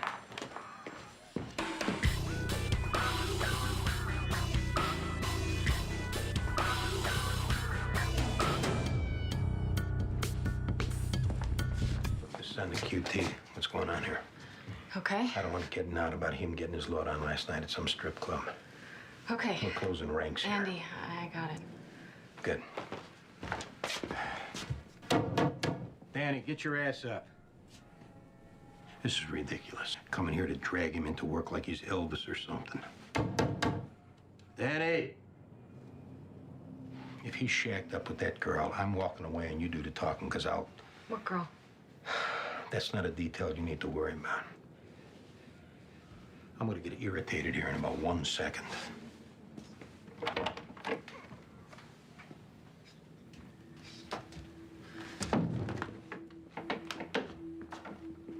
Danny.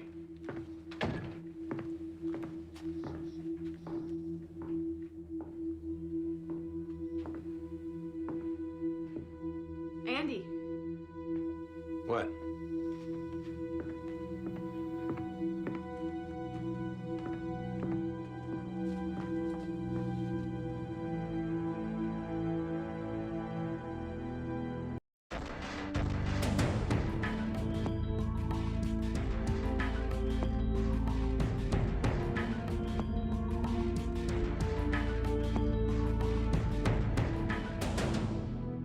So what time did you drop him off here?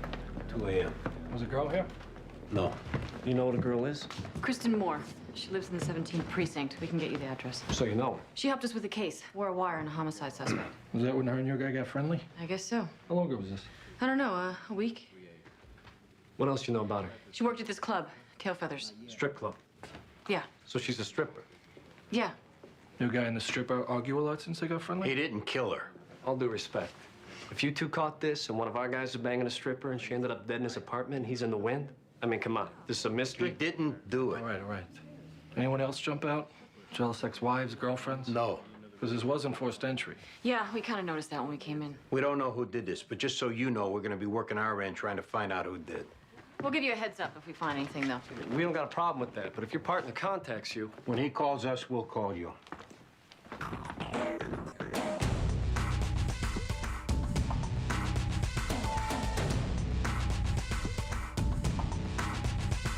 Somebody called in? Huh? Don't you guys take a radio with you? He checked in yet? No, and I've been paging him all morning. Hello, over here. Why haven't you guys called in? We got a DOA over on Avenue C and 4. We have to talk, everybody.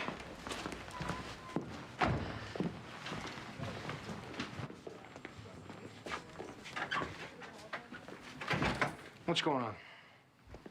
Danny's, we don't know where he is. You try his apartment? We just came from there. And that dancer, Kristen Moore, who wore a wire for us. She's DOA at Sorensen's apartment. I'm telling you right now, boss, he didn't do it. Did Sorensen have any contact with her after that case wrapped? Yeah, I guess a little. I pulled him out of that club last night. She was there? Yeah. He was drunk? Yeah, but he wouldn't do this. There's no way. Then where is he? And why ain't he explaining different? I don't know. Me and Connie gonna make some phone calls, look around.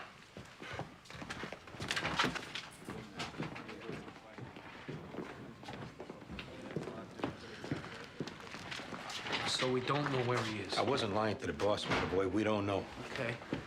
Anything you need, all right? We'll call if we do. I'll get his phone record, see if there's any activity on his credit cards. Call Diane, see if she's heard from him. Okay.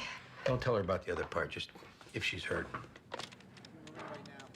What's going on? There was a problem at Danny's apartment. A girl got murdered. my God. And that ain't for the water cooler, John. No, of course not.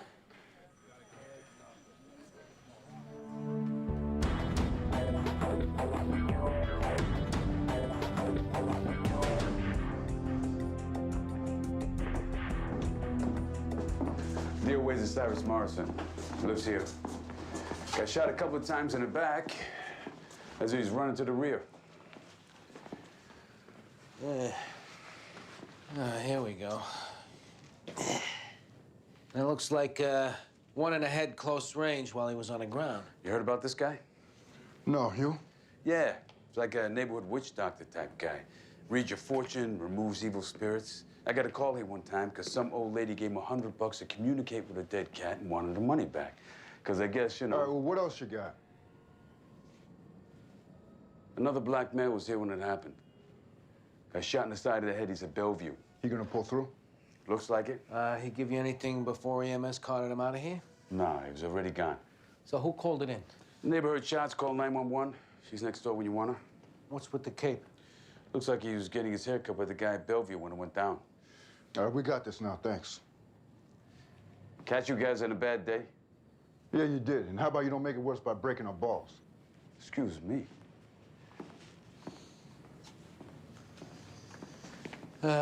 Quick canvas and then over to Bellevue? Yeah.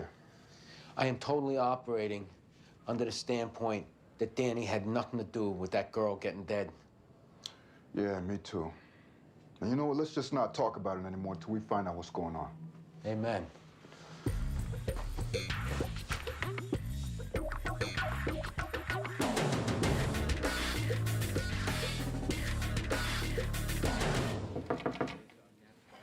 Well, thanks for telling me now. 'Cause my guy's in the wind. Yeah, you too. Who's that? OCCB. The feds had that strip club up for the last few months. Yeah, we heard they're mobbed up. Well, I didn't know till now that the feds were involved. Yesterday, Danny came to me how the owners approached him about running one of the employees through BCI. You let him do it? We want to see how close he could get. So you put him undercover? Yeah, he came to me requesting it, and it got signed off on. And you're not telling me until now? Yeah, Andy, because that's how undercover works. Everybody's informed on a need-to-know basis. This kid has been on the edge as it is. Got a hard-on for this stripper, and you sign off on him going in undercover. That's really sharp work there, Lieutenant. He approached me. And I didn't know he had a relationship going with the stripper. I wouldn't have done it. Which you could have found out if you pulled me aside yesterday. This Kristen helped put away one of their bouncers. This might have been a payback. On Danny, too. Yeah, and that's what I called OCCB about, and they don't know. Who knows where this kid is now? You should have brought me into the loop. Yeah, I heard. Now, my guess is I'll be getting a phone call from some fed ordering me to stay away from that club. So if you want to go down there and ask questions, you better do it quick.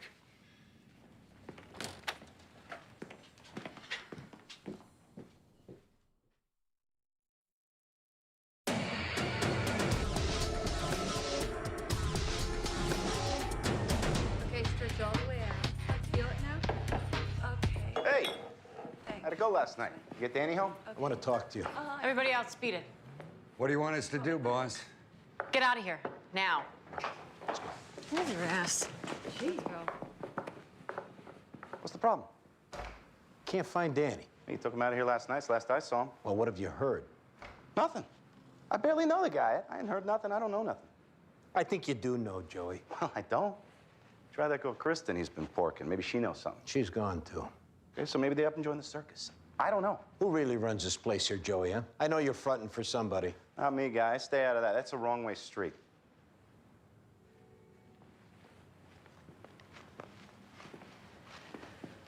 Okay. Do I know guys? Yeah. Do they hang out here? Yeah. But no way I'm in anybody's pocket. You're lying, Joey. I know you're hooked up. And if you're lying about that, what's to say you're not lying about everything? Hey, okay, I know what it's like not to get the answers that you're hoping for. You do, huh? Oh, yeah. It's just frustrating as hell, especially when a friend's involved. But I'm telling you, I don't know where he is. I like Danny. If I knew, I'd tell you. You know what, Joey? I believe you. Thank you. Okay. Can we just bring it down a notch? Just chill out. How about a drink on me, okay? Now you're going to tell me who you answer to. Who pulls the strings in this joint? Nobody, okay? This place is clean. Oh! What do you, Craig, what do you want from me? Craig, I told you everything.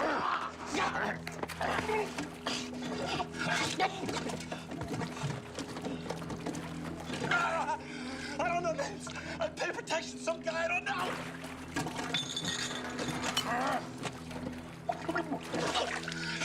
You know what happens if I give this guy up? You need to worry about me right now.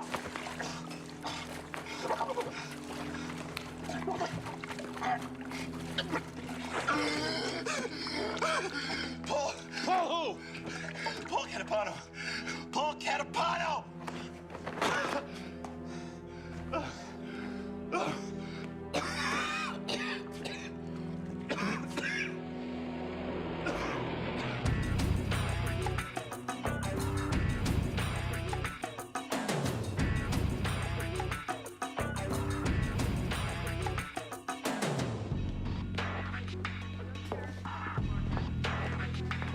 Craig Miller, I'm Detective Meadowboy. This is Detective Jones. That asshole blew my ear off, man.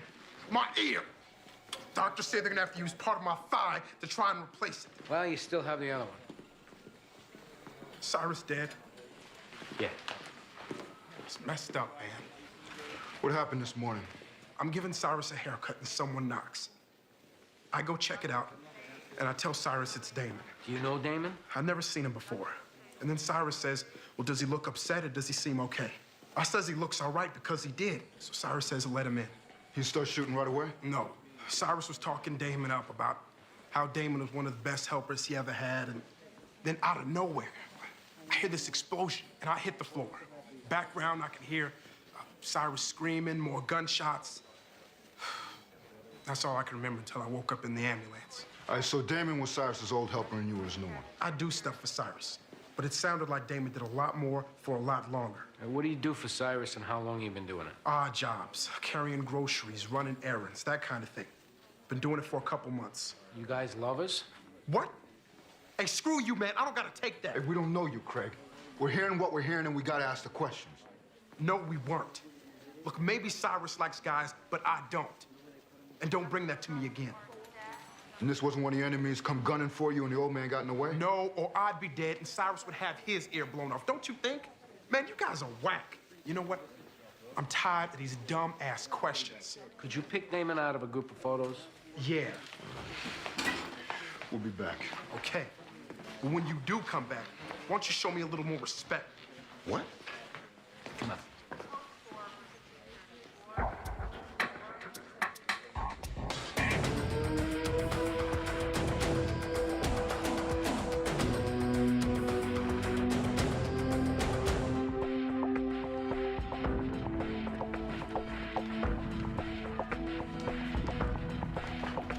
Nothing from Detective Sorensen, but your friend faxed over Danny's phone records from the last 2 weeks. You ran the subscriber info. One call into him from Tail Feathers at 3 a.m. Kristen? Who knows? One call out at 2:30 to Karen Redding in Staten Island. Who's that? I don't know. I think that may be Detective Sorensen's aunt. I overheard him once on the phone. That's who raised him, and I don't even know her name. Any hits off Danny's credit card? Not yet. Let's go. Thanks. Hope you got what you needed from that club, because the Fed shut us down. The owner's report to a Paul Catapano. We're gonna look into his places and have a conversation. Who's this? I don't know, but it ain't good. Special Agent Boyd, we spoke on the phone. We sure did. I thought I made it clear none of your people were to approach Tail Feathers. My detectives had already left when we spoke. Hey, we got a man missing. Yeah, and we got one missing, too. One of our agents, Pete McNeil, was inside that bar for 6 months. Detective Sorensen, as a favor to the owner, apparently, ran Pete through BCI. Now we can't find him. Now, I cleared that move yesterday with my bosses, and Sorensen reported back to the owners that your guy was on the level. We're not blaming you guys. It wasn't you that dropped the ball. But you stay away from that club till we find out what's going on. We already got a pretty good idea what's going on. One of the owners, Joey Schulman, gave us his contact. A Paul Catapano. He's hooked up with the Gambinos. Let's bring him in, see what he knows about Danny and Pete. You can be in on the interview if you want. You don't go near Paul Catapano or Joey Schulman or any of their associates. Nobody. Not until we get our indictments. And when's this gonna happen? We got witnesses going before a grand jury next couple days. A couple of days? Look, we got 2 guys might be in a bind here, so how about reworking the to-do list? Believe me, I'd like nothing better than to haul Catapano in right now and put the screws to him. But orders are, in no way is anybody to compromise the integrity of the operation. We got 2 cops missing, and his bosses are playing Scrabble. Is that it? Yeah. I get any information on Sorensen, I'll be in contact. Yeah, whenever you get to it.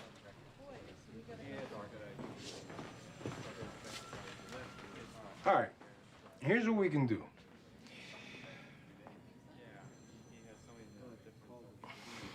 I don't know what we can do. Look, Danny put a call into his aunt 2 nights ago.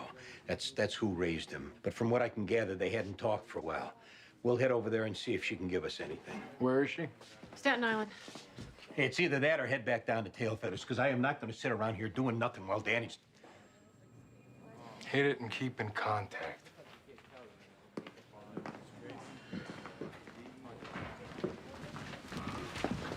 Anything?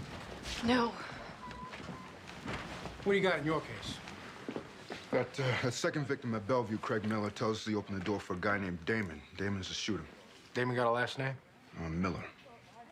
Same last name as the victim? No, what'd I say?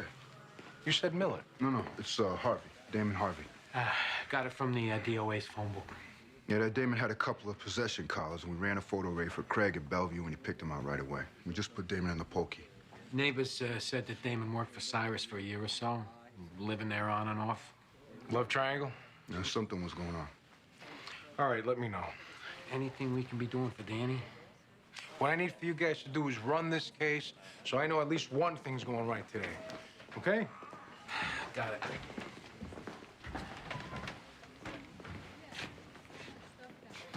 Give me the phone numbers for every morgue in the tri-state area.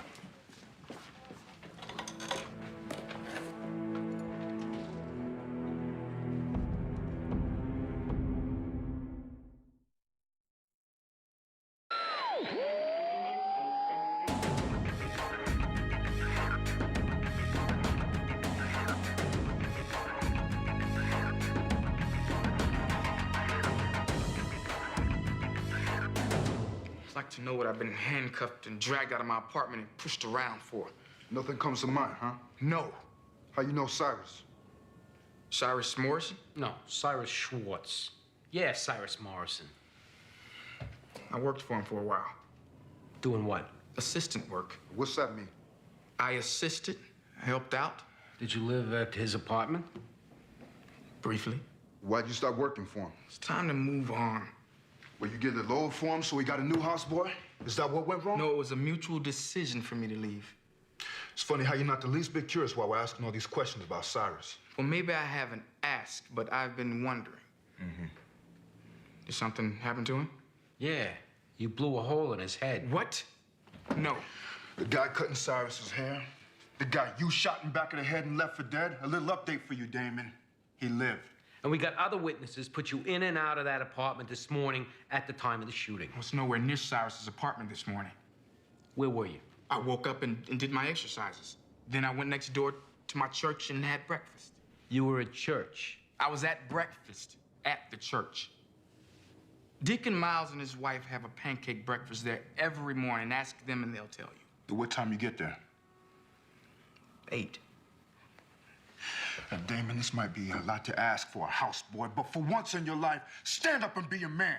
Now, we got you locked in on this crime. Saying you didn't do it is going to add on years in prison. I woke up and went to the pancake breakfast. Deacon Miles and his wife went to church. Well, move it.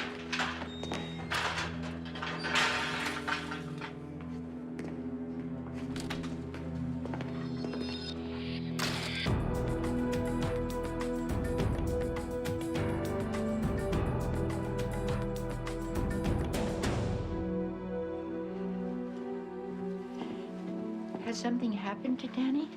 No, it's just not like Danny to miss work without calling in. We're sure he's fine. There's some personal stuff he was working out. Like what? Relationship stuff. But we saw that he called you last night, and we were just wondering if he gave you any indication as to what was on his mind, plans he may have had.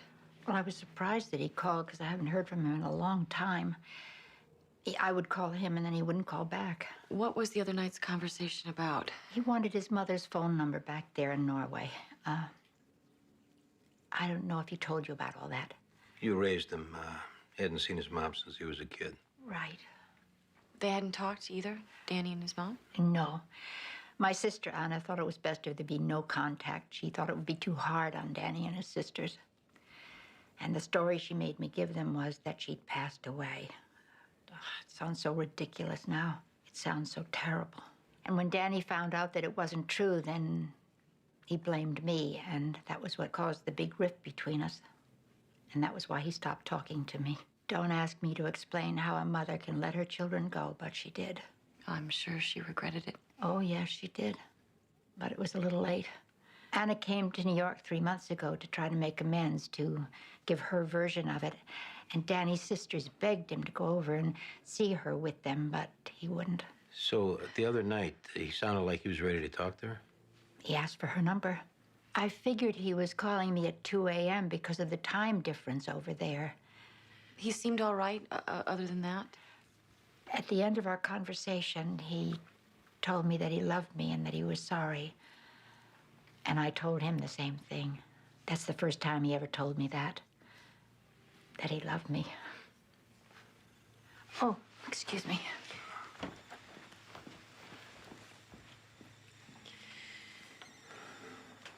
Did you know about his mom coming out here? No. 3 months ago. That's when he was doing everything he could to hold on to Diane. This poor kid.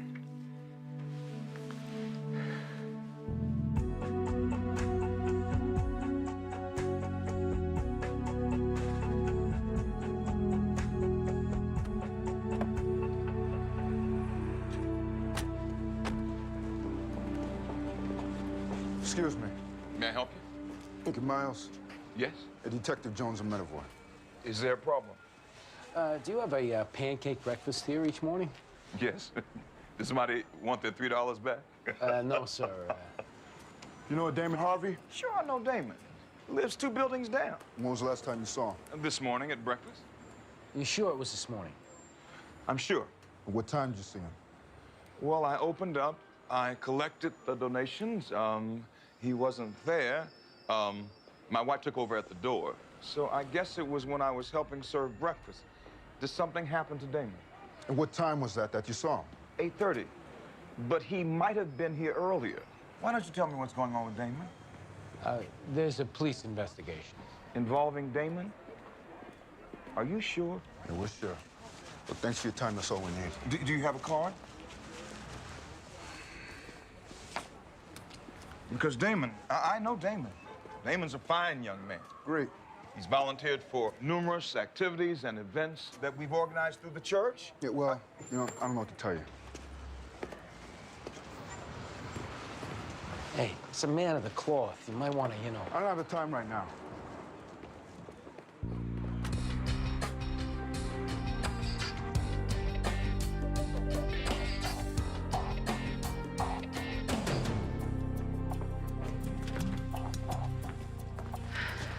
Still nothing. What was that calling to the aunt all about?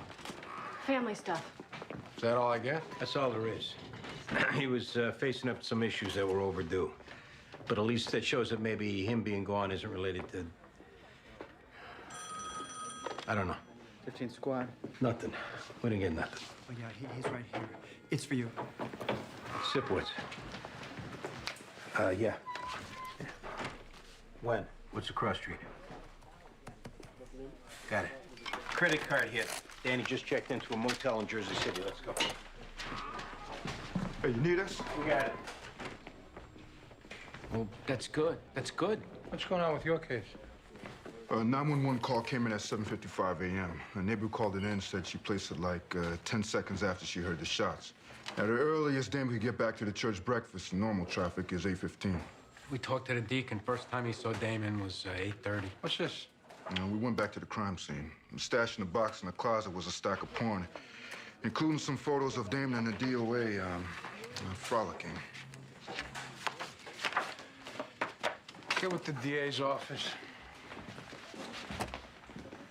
May I help you? Detective Jones, please. Yeah, right here. I'm Francine Miles. The deacon's wife. That's right. You are? Detective Greg Matterboy. And you? Lieutenant Rodriguez. I understand you have Damon Harvey in custody. That's right. My husband said something about not seeing Damon at our pancake breakfast until 8:30. That's what he told us. Well, I was at the door as well, and I saw Damon at 8. That's not actually possible, man. I'm telling you, Damon was at the front door of the church at 8 a.m. Damon is a model young man. There's no way he'd be involved in a crime. This isn't about what you want to believe about Damon. Damon was there at 8 a.m. On the dot. That's right. Listen, if this has anything to do with me being short with your husband earlier, then, hey, I apologize. I don't know anything about that. Damon's being charged with murder. Murder? Yeah. And he's being charged with it because Damon's the guy who did it. Now, you really need to think about when you saw him. I saw Damon at 8 a.m., and I want to talk to him. It's gonna be a little while before you can see him, man. I want to see Damon now, in private, or I start making phone calls. You can have 5 minutes, but we're in the room. Fine.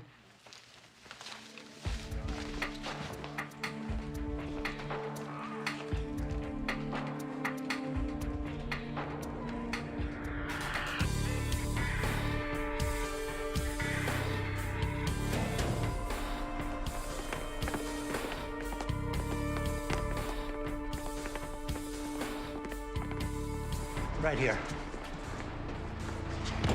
Danny! Danny, open up! Sure this is the room? That's what it says. How long ago we check in? I don't know. How was the lunch? Danny! Open this thing up. Chains up. Don't shoot! Don't shoot! Who the hell are you two? Javier Delgado, sir. Shanford, oh my God. How'd you get the credit card you used to get this room, huh? And don't you lie to me. Oh my God. Sit down. I found it, sir. Where? Last night at my job. Where's your job? I'm a busboy at Telefeather Strip Club. I was just sweeping around and I found it. All right, get dressed. You're going for a ride. And you, honey, get back to whatever. At least we didn't find him swinging from the shower rod. Yeah. Hurry up!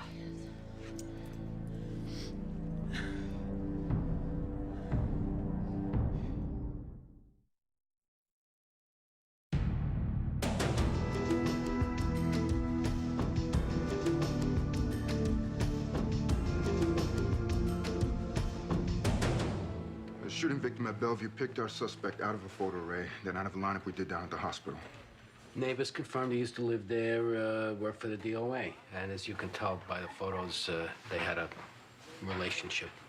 But the deacon's wife said she saw him at 8, which negates the timeline. Shooting victim at Bellevue picked him out of a lineup. I heard you. But you put a deacon's wife on the stand saying she saw him. Everybody's punching out early that day. So you're not going to write this up? Not with what you've got. We'll need more to overcome that alibi's witness's credibility. That's a real gutsy attitude there. Hey, I'm done at 5 o'clock. You want to run it by the writing DA after I leave? Go ahead. But they'll see my notes and you'll get the same answer. All right, get a statement from the deacon's wife and kick Damon while we regroup. Hey, let us go at him again first. The deacon's wife's in the coffee room about ready to flip out. Yeah, we'll make it quick.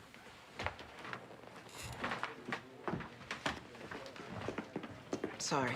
Hey, you gotta cover your ass like everybody else.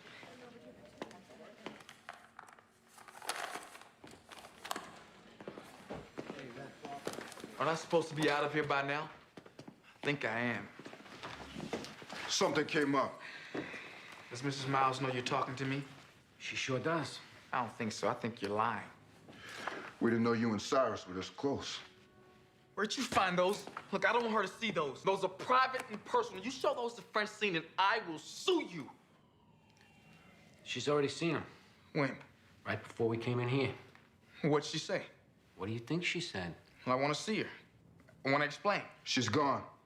It's not true. After seeing these photos, you think she'd stick around? Why'd she leave? How'd you expect her to react? I have to talk to her.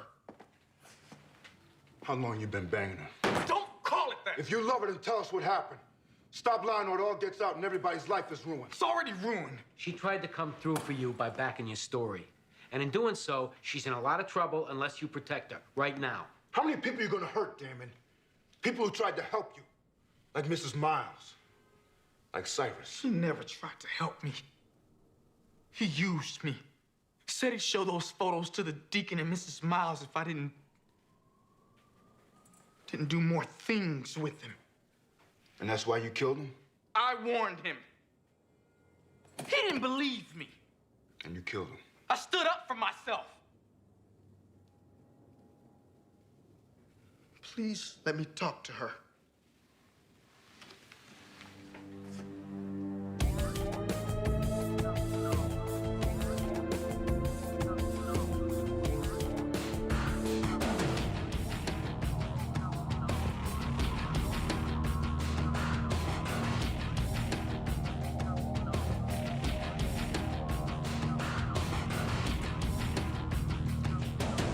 Looks like a mob hit.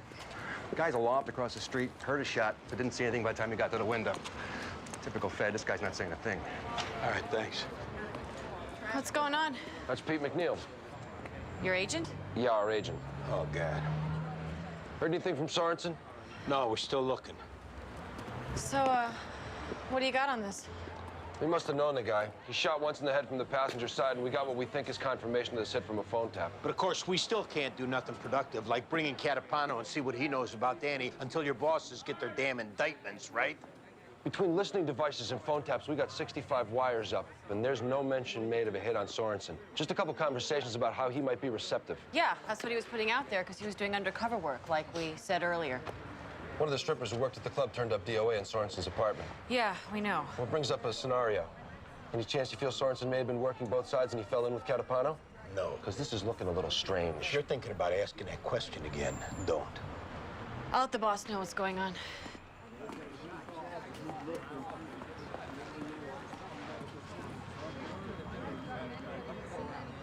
You guys were friends? Yeah. This one hurts.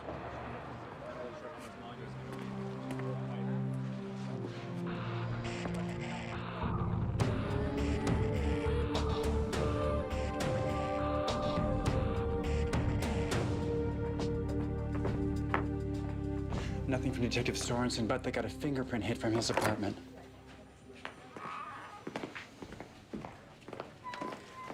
What's with this fingerprint? Name Rob LaCory ring a bell? No. Those detectives from the 9-4 call crime scene lifted a print off the counter in Danny's kitchen. Leighton just got a hit on it. Came back to a Rob LaCory. They want to know if he had legitimate access. Never heard of him. You got a record, or are we going through the DMV? He got popped for aggravated harassment a couple of years back. Do we have his photo? I'm pulling it up. How long is that gonna take? Right here. Wait a minute, that's the guy. That's the guy. From where? From last night. Him and Danny got into a fight at Tailfeathers over this DOA stripper. I sent him on his way. What's his address? Okay. I'll tell the detectives at 9-4 I didn't get a hold of you yet.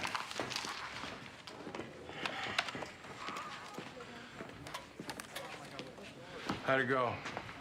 He went. What's going on? Mrs. Miles, I'm gonna do you a big favor right now by giving you a chance to walk out of the station house of your own free will. Okay, that's it. That is it. I am leaving with Damon right now. I'll bring the DA in here and get your sworn statement and then arrest you for obstructing a police investigation and perjury. You need to change your tone with me immediately. And I want Damon brought out now. The only reason I'm doing this is because I'm sure you didn't hatch this alibi with Damon beforehand. And I know you have feelings for him, and he has feelings for you, based on what he just told us. What did Damon say? Things you're probably not in a big hurry to have your husband and parishioners find out about. Don't ruin your name. Don't ruin your life. Damon exaggerates.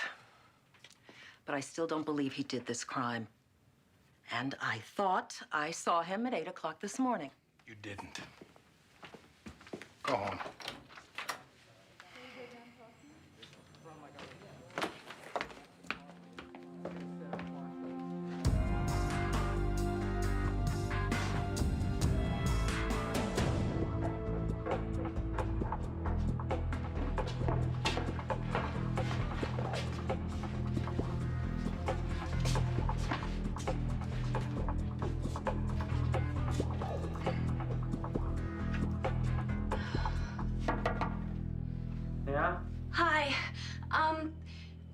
my service? What? Oh, somebody called my service. Sweet dreams? No? Yes. What apartment are you looking for? I don't know. I was Remember me, asshole? From last night?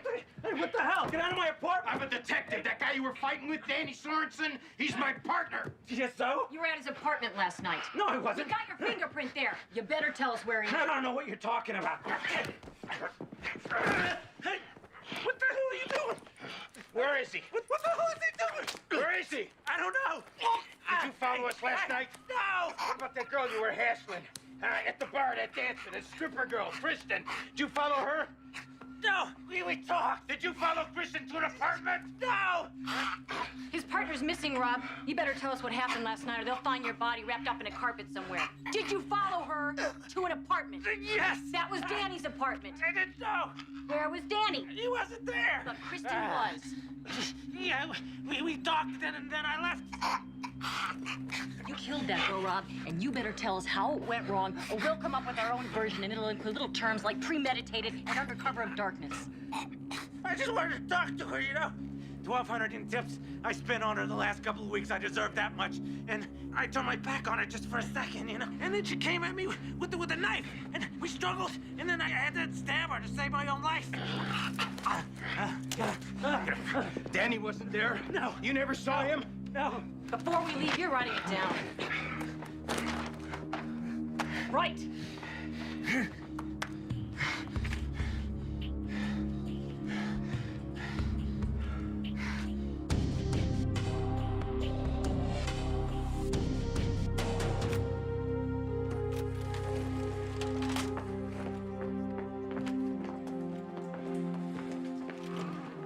Nothing. I need a big favor, John. Whatever you need, Detective. Can you pick up Theo from his babysitter and get him home? Of course. I might be late. Take your time.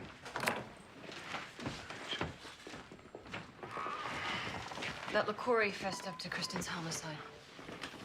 Well, where was Danny? LaCorey told us some pile of crap story, but Danny wasn't there. You coordinate with 9-4? Yeah, they're coming to get him. Feds say they still got nothing on the homicide of their agent. Maybe we should ask Diane if she's heard from Danny. We did. She hasn't. Neither have Danny's sisters. Plus, we checked with Customs and Immigration, and he hasn't left the country. Well, so now what? We file a missing persons report? Yeah. And put an alarm out on his car. I'll take care of all that and notify the chief of detectives. All right. Tomorrow we pick up and keep going. We won't stop looking, and we hope for the best, but we gotta keep going.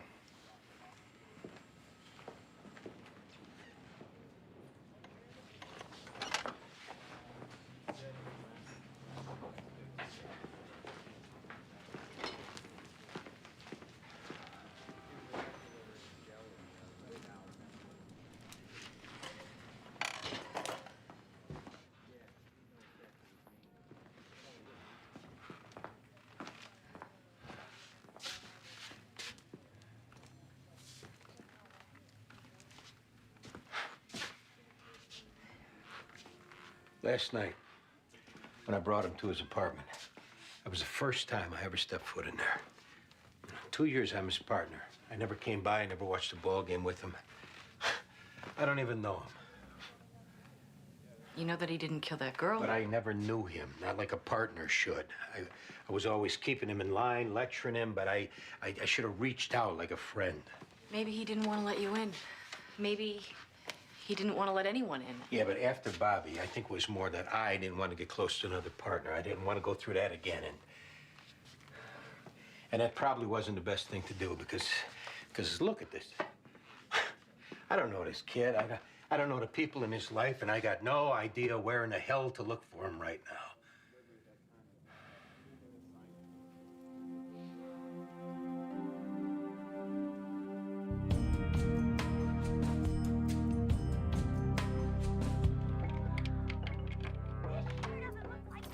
Daddy! Hey, kiddo. I got Marina before we watch TV. Yeah, good job. He wouldn't go to bed until you got home. That's okay. Thanks, John. My pleasure. Bye, Theo. Bye, John.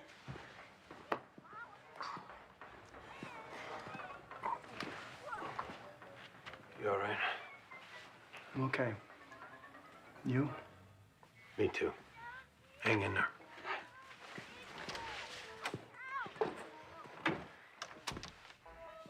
I'm glad you're home, Daddy. Me too. Watch TV with me. Okay.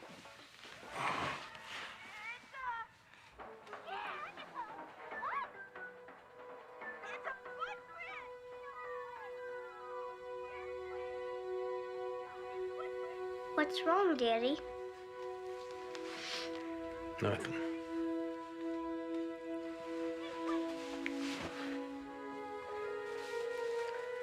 I love you, Daddy.